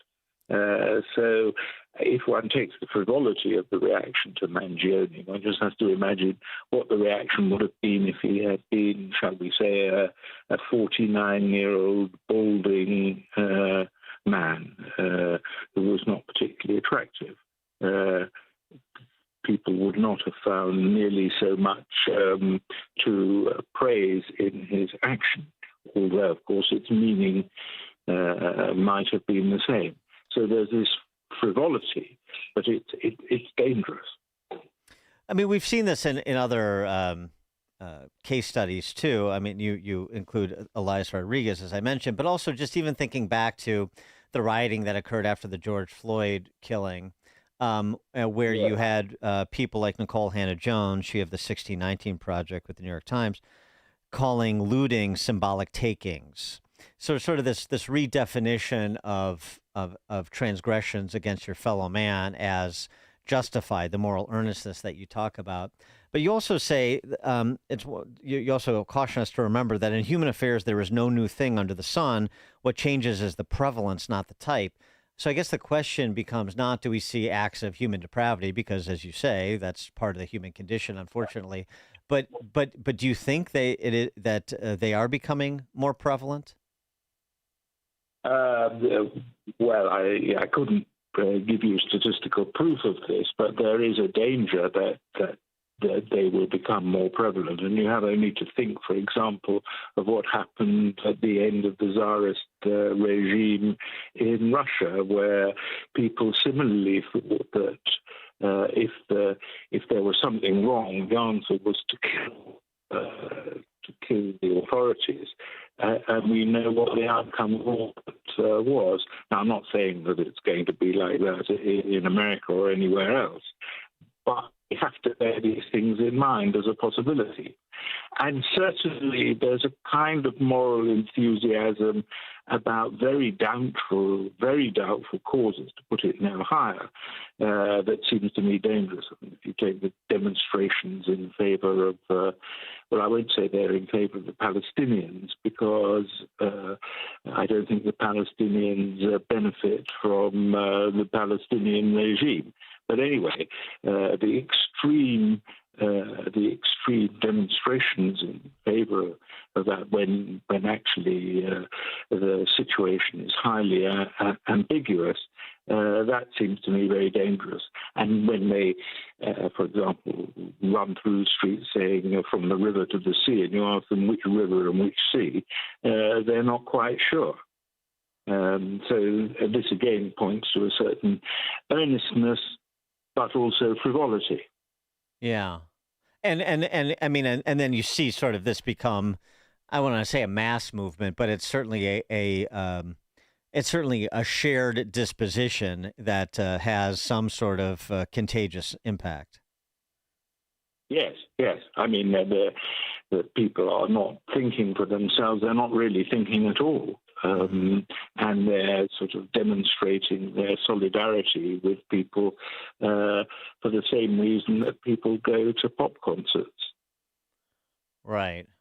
Although I think it's stunning to some people that, you know, the things that you learned as a toddler are somehow beyond the grasp of otherwise sentient beings, like the idea that, you know, that going to indiscriminately murder 2 Jewish young people at a museum, is not Old Testament eye for an eye for whatever you think is happening across the world in Gaza. But that sort of that doesn't compute with certain people. Yes, but I think it probably takes a certain level of education to be able to rationalize that. Mm-hmm. So actually, I think education in a certain way is actually promoting this by high level of education. But you certainly need an ability to rationalize in order to do something which would normally not occur to you. Yeah, it's one of those. It's the old saying about it, like an idea so stupid only an academic could believe it. Kind of that sort of thing. Yeah. Yeah, and and Elias Rodriguez was a U of I grad, and they have a convicted domestic terrorist on the faculty there. So I guess I could see that. I wanted to ask you something else too, because we're talking about particularly in the wake of President Trump's move yesterday to intervene in Washington D.C. to increase the peace on the streets there, and you know, this reaction, and I ripped this line from the Department Q television series on Truth, where the one officer, played by Matthew Good, by the way, very good British actor, and his partner talking about truth, and his partner says to him, you know, truth is often what people can handle.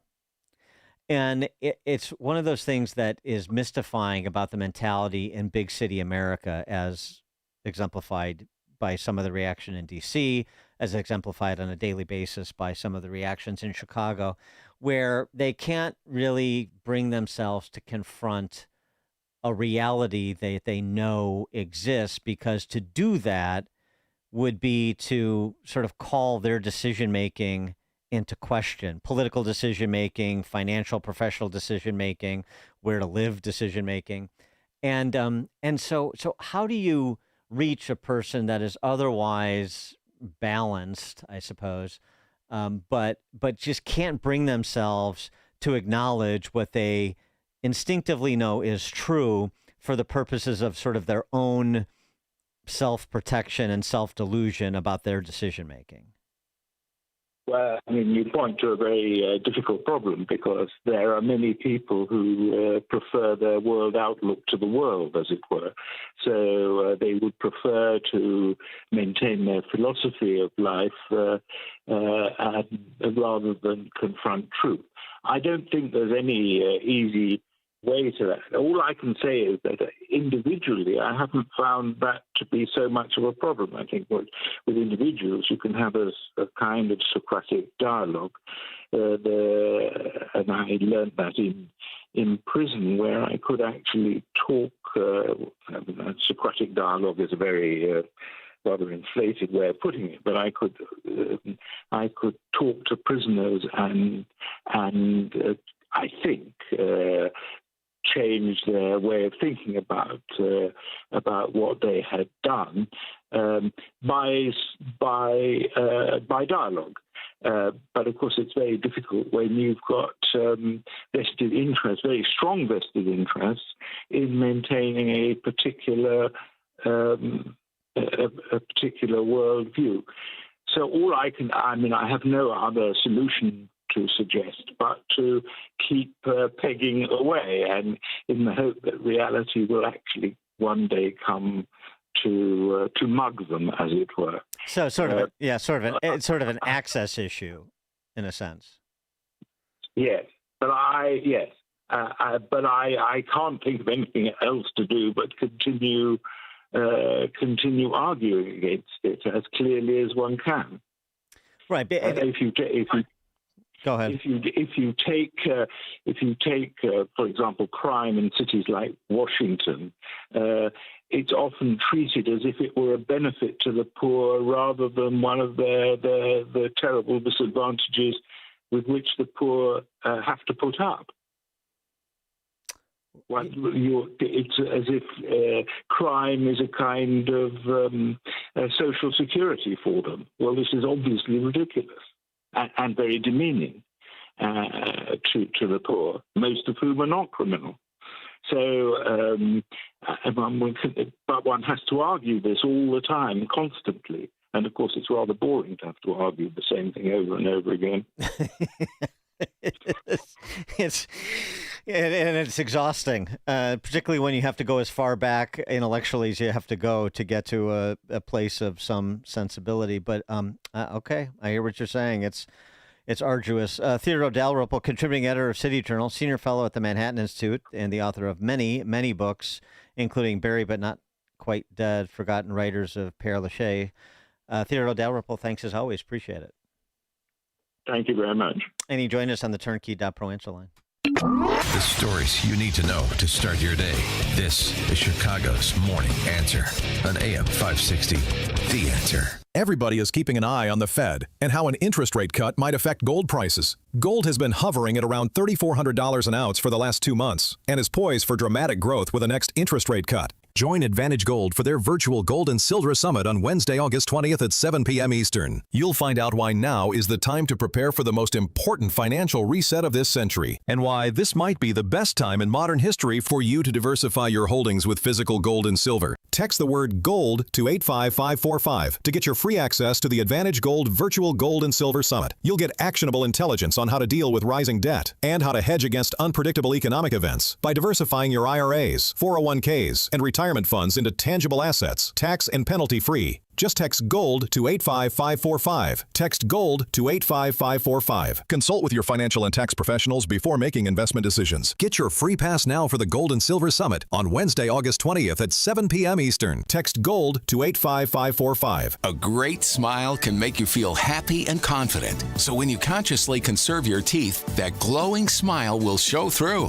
At Best Dental Group, doctors Economos, Gavalis, and their staff are ready to help you create that perfect look or maintain the one you have now. Along with general dentistry, Best Dental Group is a multidiscipline practice with an orthodontist, periodontist, and prosthetic specialists on site. They use the newest breakthroughs in dental technology such as titanium implants, Invisalign clear braces, and laser treatments. Don't let fear get in the way. They can recommend sedation to make your experience as comfortable as possible.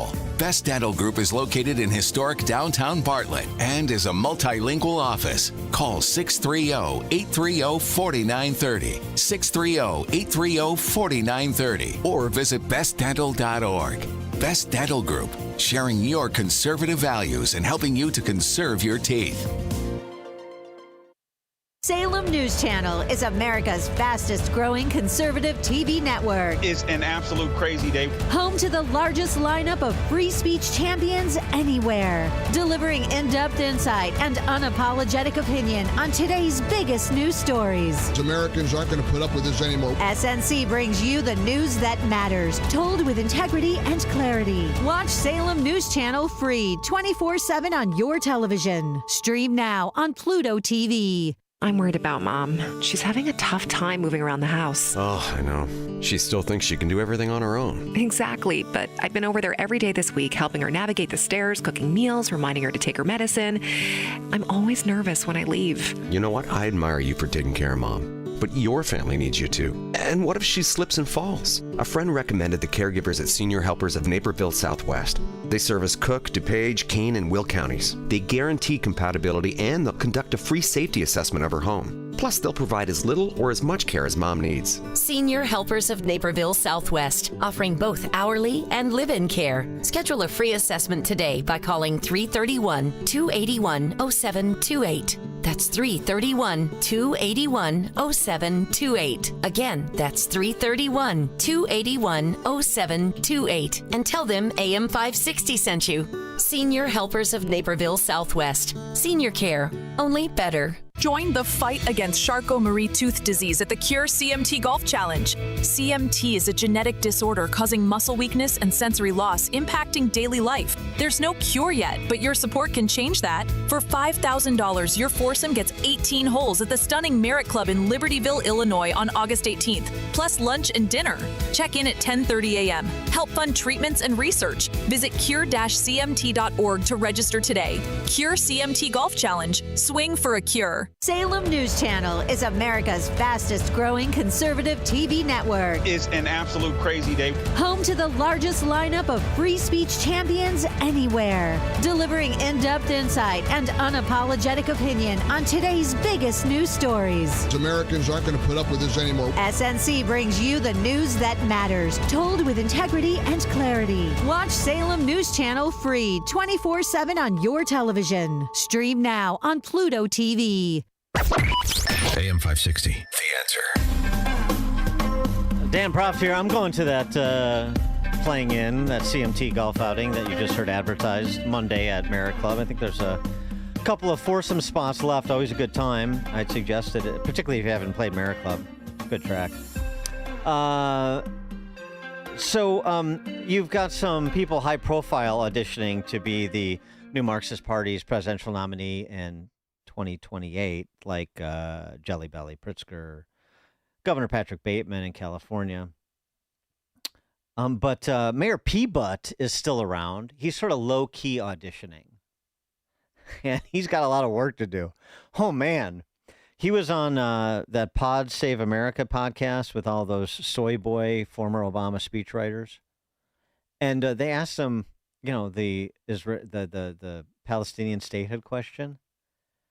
I mean, Kamala Harris did a better job of tackling foreign policy issues in 60 Minutes than P-Butt does here. Do you think it's time to recognize a Palestinian state? I think that's a profound question that arouses a lot of the biggest problems that have happened with Israel's survival, Israel's right to survival in the diplomatic scene. And many of the people who have taken that step historically have done so for different reasons than what we see happening with European countries. I think we need to step back and we need to do whatever it takes to ensure that there is a real two-state solution and that no one, not even the likes of Netanyahu, can veto the international community's commitment to a two-state solution where you have Palestinians and Israelis living with safety, with security, with rights. I believe that can happen. I mean, you ran for president, and this has been a central foreign policy matter for decades and decades. and by the way, 6 years removed from running for president, that's the best you've got? I mean, it seems like he was caught totally off guard and hadn't given that issue any thought. No, I guess when identity is your whole ball game, you don't need to bring much of the substance. But the real reason I played that is not to have a little, well, it's partly to have a little fun at P-Butt's expense, but mostly so we could pull forward baby boy Hunter, the smartest guy that Joe Biden knows, for that great rant that he did against all of the big guy's detractors, you know, towards the sunsetting of Joe Biden's presidency, because the Pod Save America soy boys were included in this rant. This is fun. You know what George Clooney did? Because he sat down, I guess, because he was like given the blessing by the Obama team or the Obama people and whoever else, and David Axelrod and whoever the else is to go, okay, yeah, you know what? We are going to insert our judgment over yours. Me and James Carville, who hasn't run a race in 40 years, and David Axelrod, who had one success in his political life, and that was Barack Obama. And that was because of Barack Obama, not because of David Axelrod. And David Plouffe, and all of these guys, and the Pod Save America guys, who were junior speechwriters on Barack Obama's Senate staff who have been dining out on the relationship with him for years, making millions of dollars. The Anita Dunns of the world, who's made $40-50 million off the Democratic Party. They're all going to insert their judgment over a man who has figured out, unlike anybody else, how to get elected to the United States Senate over 7 times, how to pass more legislation than any president in history, how to have a better midterm election than anybody in history, and how to garner more votes than any president that has ever run. And they're going to replace their judgment for his. That's what a Yale law grad sounds like on crack. But I got to admit, I could listen to Hunter Biden, MF, his fellow new Marxists, all day long. That's fun. That's fun. All right, coming up at 8:38, sports and politics, the good and the not so good. 8:38, now we check the headlines. Good morning. It's 77 degrees in Chicago in the AM 560 The Answer newsroom. I'm Nikki Whaley. President Trump is talking about possibly deploying the National Guard to Chicago to fight crime. Trump made the threat yesterday while announcing he was mobilizing the District of Columbia National Guard to address crime in the nation's capital. If we need to, we're going to do the same thing in Chicago, which is a disaster. We have a mayor there who's totally incompetent. He's an incompetent man. Trump also referred to Governor Pritzker as incompetent while poking fun at his presidential ambitions. Governor Pritzker and Mayor Johnson respond to his threat to deploy the National Guard. Pritzker says Trump has no right nor legal ability to send the troops into the city.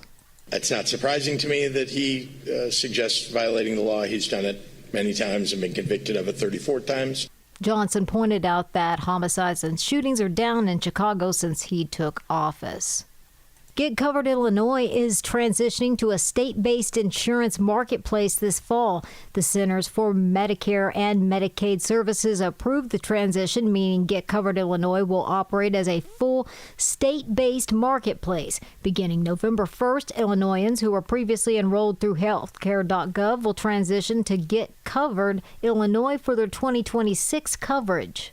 News is a service of AlmostFreeTeeth.com. Have you been getting high quotes for dental implants? With medical PPO insurance, it's possible to save 90% off on average. See if you qualify today at AlmostFreeTeeth.com, making smiles great again. A check of the roads coming up in 2 minutes on AM 560 The Answer. The biggest AM 560 event of the year is coming to Gobert's Farm in Pingree Grove on Friday, August 22nd. It's Seanfest 2025. Join hundreds of fellow AM 560 listeners for the summer's best party. Be a part of the on-location broadcast with Sean Thompson, followed by live music, photo opportunities, food and dessert trucks, and it's all free. Registration is requested at 560theanswer.com/SeanFest. Sponsored in part by Quick Delivery Service and by myvirago.com. If you have unfiled taxes or are in debt to the IRS, this is important news. Did you know the IRS has programs specifically designed to help people struggling with tax debt? Powerful tax assistance programs that can save you thousands if you qualify. No one knows these programs better than the experts at Optima Tax Relief, America's most trusted tax resolution firm. A+ rated by the Better Business Bureau, their award-winning tax attorneys and licensed professionals have resolved over $1 billion of tax debt for their clients. One call to Optima can start the process, helping to put an end to your worries about wage garnishment, asset seizure, and other aggressive IRS actions. Find the best options to solve your tax problems. Call the experts at Optima Tax Relief today for a free consultation. Call 800-965-1433. 800-965-1433. 800-965-1433. Optima Tax Relief. Some restrictions apply. For complete details, please visit OptimaTaxRelief.com. Wow. At the time of this being written, both gold and silver are up some 40%. That's 40% in just 1 year. In fact, this past year, gold has broken all-time historic records by hundreds of dollars an ounce. And unlike all other financial instruments used today, that historic record goes back thousands of years. In times like these, prices have never been better on most collector and gold coins. Fox Valley Coins in Naperville Naperville is trying to keep up with demand. So they're paying the most ever on not only most gold coins and bars, but also those old coin and paper money collections. They're especially looking for the scarcer dates and higher grade coins. Take advantage of the record high market price and our huge demand now, whether you're buying or selling, or just want to find out their worth. Fox Valley Coins is the place to go. Fox Valley Coins is on Route 59, just one light north of I-88 at the Naperville-Warrenville border. Family-owned integrity since 1981. This hourly segment is brought to you by Scott Tucker Solutions and his show Retirement Decoded. Sunday mornings at 8. Learn more at scotttuckersolutions.com. From the Two-Hawkburg Traffic Center, I'm Nikki Whaley. On the Edens inbound from Lake Cook to Montrose, 16 minutes. Outbound, 19 minutes. On the Kennedy inbound from Montrose to the Burn Interchange, 42 minutes. Outbound is 25 minutes. On the Eisenhower inbound from Wolf to the Old Post Office, 41 minutes. Outbound, 41 minutes. On the Stevenson inbound from the Tri-State to Lakeshore Drive, 33 minutes. Outbound is 31 minutes. And on the Dan Ryan inbound from 95th to the Burn Interchange, 24 minutes. Outbound is 11 minutes. This report is sponsored by Straight Talk Wireless. Don't let data limits hold you back from being the GIF master in the family group chat. Switch to Straight Talk Wireless and get real unlimited data on a reliable 5G network. Straight Talk, available at straighttalk.com or Walmart. Chicago's Morning Answer continues next, but now check your forecast from the National Weather Service. Today, expect variable cloudiness with a few showers and a thunderstorm, making it humid. Thunderstorms may bring strong wind gusts in some areas. The high will reach 84. Tonight, there's a chance of a thunderstorm early, then becoming mainly clear and humid. The low will be around 69. I'm meteorologist Jason Caterina on AM 560, The Answer. Get the latest weather, traffic, and news updates online at 560theanswer.com. Now, from the Signature Bank Studios. Sports and politics and sports and politics and sports and politics and intersection. Arrogance and ignorance, arrogance, ignorance, and arrogance and ignorance. Intersection. Top of the morning, Dan Proft here. Let's start with the good in sports, a good moment in sports amid a concerning moment in sports, and that was over the weekend. NFL preseason has started, and I'm sure you football fans saw this, but in the Falcons and Detroit's game, in the Falcons-Lions game, Atlanta-Detroit game, there was a head-on collision in which Maurice Norris, who's a safety for the Lions, was carted off the field with an apparent, neck or back injury. The good news is that once he got to the hospital, he had feeling and movement in his extremities, and I guess he's going to be fine. I don't know what his impact on his football playing will be, but his impact as a human being is he's going to be okay. So that's the good news. But it was a wild moment. It's not unusual for the two teams to get together when there's a catastrophic injury or an apparent catastrophic injury and like hold hands, pray together. That's cool. It's like at the end of a lot of football games where you see these guys praying together. It's those are nice moments of fellowship and respect for combatants, competitors. But what they did in this preseason game, now admittedly it was a preseason game. They probably wouldn't have done it if the game had counted for the purposes of playoffs and compensation and all that. But after he was carted off the field, Maurice Norris, they stood in a circle, held hands, the Falcons and Lions players held hands and prayed, and then they let the clock run out, like 14 minutes of clock. They said, we're done playing for today. Let's focus on what's important. And it's just a nice moment.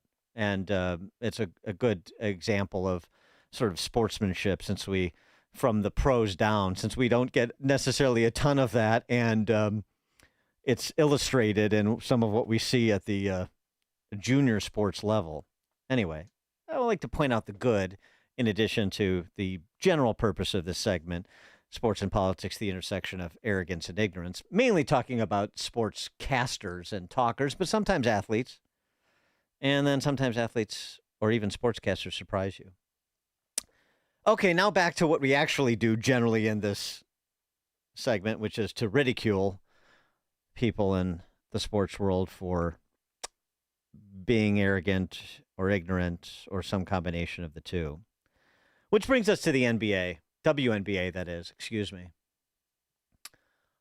Indistinguishable, at least in terms of playing defense. But the WNBA is what I'm talking about. Pay us what you owe us. No, I'm not talking about that, but that's a pretty good handle on the WNBA. Are you familiar with the Minnesota Lynx? Of course you're not. Who would be? The Minnesota Lynx apparently is a WNBA team, and they have a coach named Cheryl Reeve. And she is upset about this recent increase in sex toys being thrown on the court during WNBA games. I don't know if this is intended to be throwing an octopus on the ice in Detroit after a hat trick or something. But anyway, she doesn't like it. Cheryl Reeve, the coach of the Minnesota Lynx. And she's speaking out about it. And this is her take on it. See if you disagree or if you can even muster the energy to care about what is coming out of the WNBA. Things onto the court. Obviously, you guys know what the object is. And I just want to comment on, this has been going on for centuries. The sexualization of women. This is the latest version of that. And it's not funny. And it should not be a butt of jokes on any radio shows or in print or in any comments. The sexualization of women is what's used to hold women down. And this is no different. This is just a bladed sport. And we should write about it in that way. And these people that are doing this should be held accountable. And we're not the butt of the joke. They're the problem. And we need to take action. Thanks. Thanks, Coach. This has been going on for really, people have been throwing dildos on the courts of WNBA games for centuries. No, of course, she's talking about this being an example of the sexualization of women, she said, that has been going on for centuries, meant to keep them down, and that WNBA players should not be subject to that, should not be subject to ridicule, should not be subject to jokes, should not be subject to criticism in print. Boy, those are some special rules for female athletes in the WNBA as compared to the athletes of every other sport. Talk radio is going to be out of business if you're not allowed to criticize athletes, the WNBA or any other league. 312-642-5600, turnkey.pro, answer line. I like the point where she said, too, of course you guys know what this is, what the objects are. Okay. Not everybody graduated from Francis Parker or Northwestern, Coach Reeves, so maybe some people were confused. I agree, of course, that throwing a dildo on the court during a WNBA game is poor form. I mean, it's just like, the Lakers, they put a dildo on the court every other game. His name is LeBron James. Hi-oh. Thank you very much. Also poor form. But this is the sexualization of women. Boy, I've looked at some of those WNBA ladies, with all due respect. I don't think that men are necessarily sexualizing Brittany Griner, for example. I'm just saying. There's not a lot of WNBA players that are being treated as pinup girls. Is that fair? I mean, I don't want to go too far down this road. Here's another way to have handled it, Coach Reeve. And, I don't know, other ladies of the WNBA that have this same attitude, that trying to shoehorn some sort of second wave feminist argument into this conversation about how, it's bad enough we're underpaid and now we're the subject of this sort of patriarchal sexualization. I mean, really? You're not afraid of patriarchal exploitation when it comes to subsidies from the NBA, are you?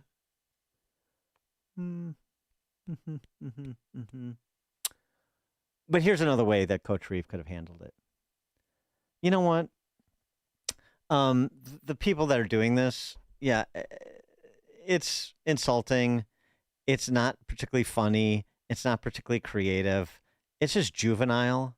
So why don't you just knock it off and let the women do what they're paid to do, which is play competitive basketball and entertain the fans.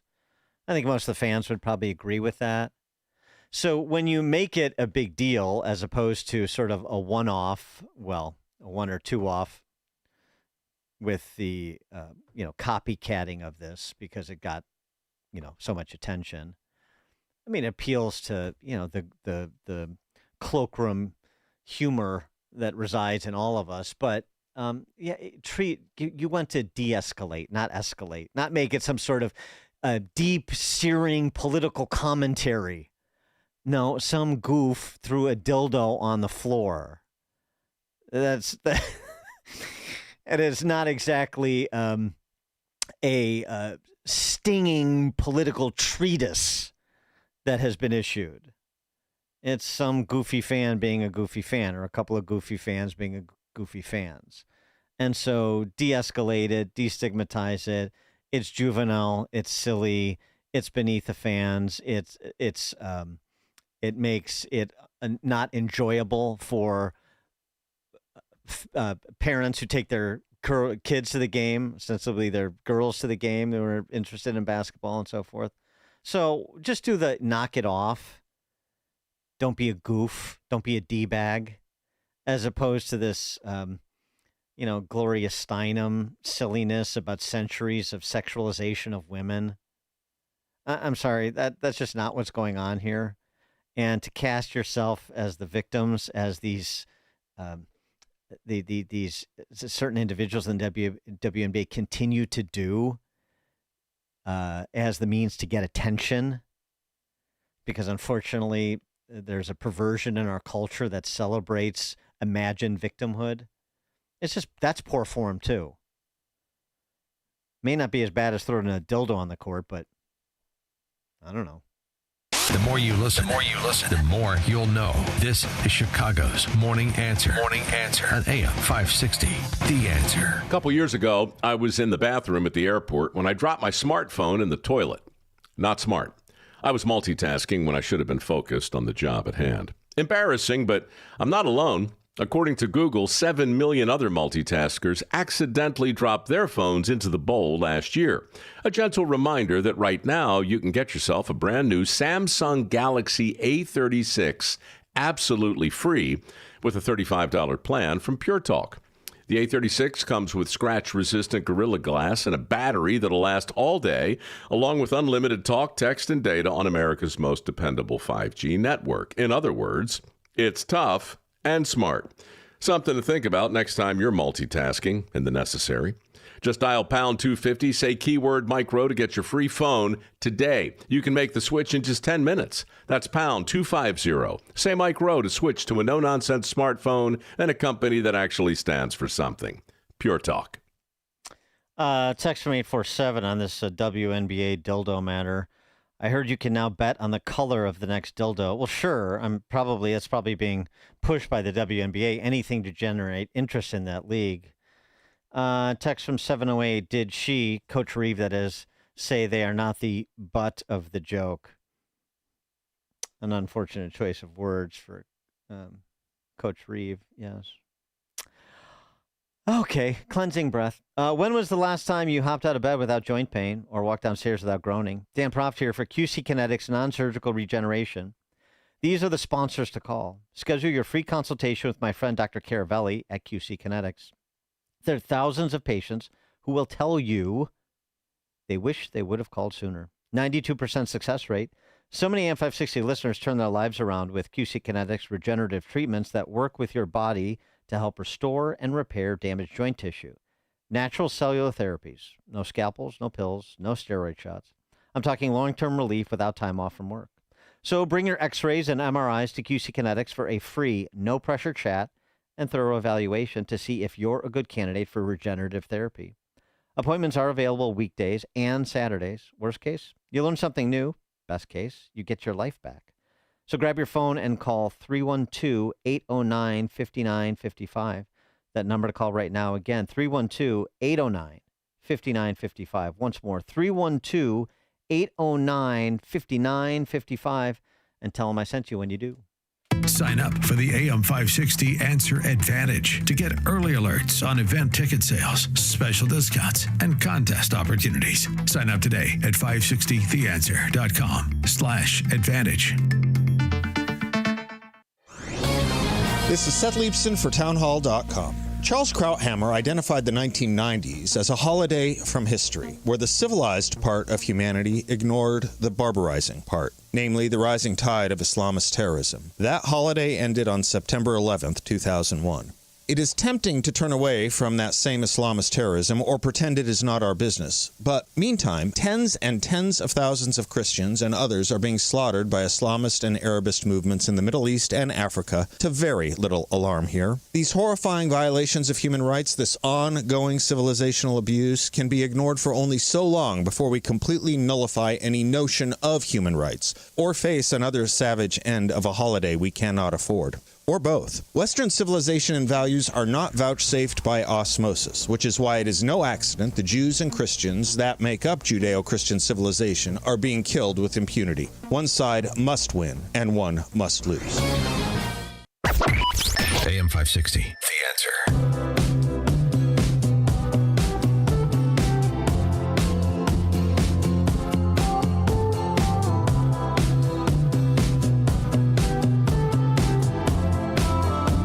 Top of the morning, Dan Proft here. Before we close out, Tom in Blue Island, you're on Chicago's Morning Answer. Dan, I know it is juvenile, but I could tell as you were telling the story, it seemed to me like you might have been having a hard time not laughing yourself. And I think what's funniest about it is, it's driving them women crazy in more ways than one, but leftists do not like to be made fun of, and that makes it even funnier, brother. Well, I'm just wondering if all of those dildos that were thrown in the court have been accounted for. Hi-yo. All right, get myself in trouble. Before we close it out, I did want to take judicial notice of the staff reviews of an officer of the court. That would be Fake Eyelashes Spice of the Social Spice Girls, the one of the new celebrities of the left, Jasmine Crockett. Boy, celebrities come cheap these days, don't they? I'm reminded of Barbara Hershey saying that you put a leather ball through an iron hoop, but you can be a rank, ignorant, bloviating fool, and you become a celebrity on the left. Frankly, there's a few on the right, too. I'm not going to name names. But this New York Post piece, did you see it? Jasmine Crockett is a no-show boss from hell who terrorizes staffers. Aides say all diva, no wow. I think in Texas they say all hat, no cattle. But okay. All diva, no wow. This does not come as any much of a surprise. It reminds me of a fellow former Texan, may she rest in peace, Sheila Jackson Lee, who was outed by staff and aides as all diva, no wow as well. She also was a bit of a moron. You may recall Sheila Jackson Lee asking whether or not the Mars rover would be able to take a picture of the flag that was planted on Mars. You remember, by Neil Armstrong when we landed on Mars? Mm-hmm. Jasmine Crockett is not far from that. But she was asked about this story in the New York Post. Is this true? This can't be true. And here's what Jasmine had to say about unnamed staffers describing her as I've just mentioned. The New York Post has a story today that has a headline that reads, "No-show boss from hell who terrorizes staffers," referring to you. Are you a no-show boss from hell who terrorizes staffers?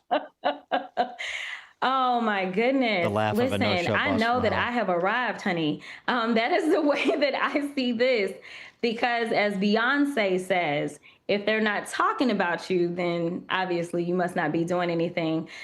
You know what? This is just more slander, more nonsense, more lies. And honestly, I don't think that the New York Post would probably be the first ones to be able to figure out if I was a boss from hell. I just don't think so. I have happily served on the state level for, I did 2 years there, and now I am at year 2.5 on the federal level. And so 5.5 years in, all of a sudden, I'm this terrible person and terrible boss. Yeah, I don't think so. Well, I mean, here's some of the things that were said. You know, sometimes, you get a certain notoriety, then people want to take you down. When you're anonymous, I suppose it doesn't so much matter, and nobody's particularly interested. So maybe, I'd hate to not give Jasmine the benefit of the doubt, like she gives others. A former aide saying, she's laying around her apartment, won't come into the office, and is really just indifferent to staff and will scream at them. These are all quotes. She is never in the office and is very disengaged. She does her bull jive. That's not the word that was used. That goes viral and then freaks out over the most random things. It's widely known that she's not nice to staff and is just not a really dedicated member focused on constituents. She is focused almost exclusively on being an influencer, not a member of Congress. All diva, no wow. All diva, no wow. That may go viral. I certainly hope so. Her kind of staying power. I'll tell you what, she's in a bit of a quandary because, and this is why she's taken such an interest. One of the reasons she's taken such an interest in the redistricting in Texas, one, because it's an opportunity to put her mug on TV. The other is because her district may be jeopardized. So she may be coming to a relatively ignominious end in the near term, either through redistricting or if she tries to level up and run for Senate for the seat currently occupied by John Cornyn. Whatever happens in that Cornyn-Paxton primary, I have a hard time believing the majority of Texans are going to go Jasmine Crockett's way if that's her up or out play. Thank you for joining us on another edition of Chicago's Morning Answer this morning. Back tomorrow with more radio excellence. It is now 9 a.m., AM 560 WIND, Chicago. The report is going over well.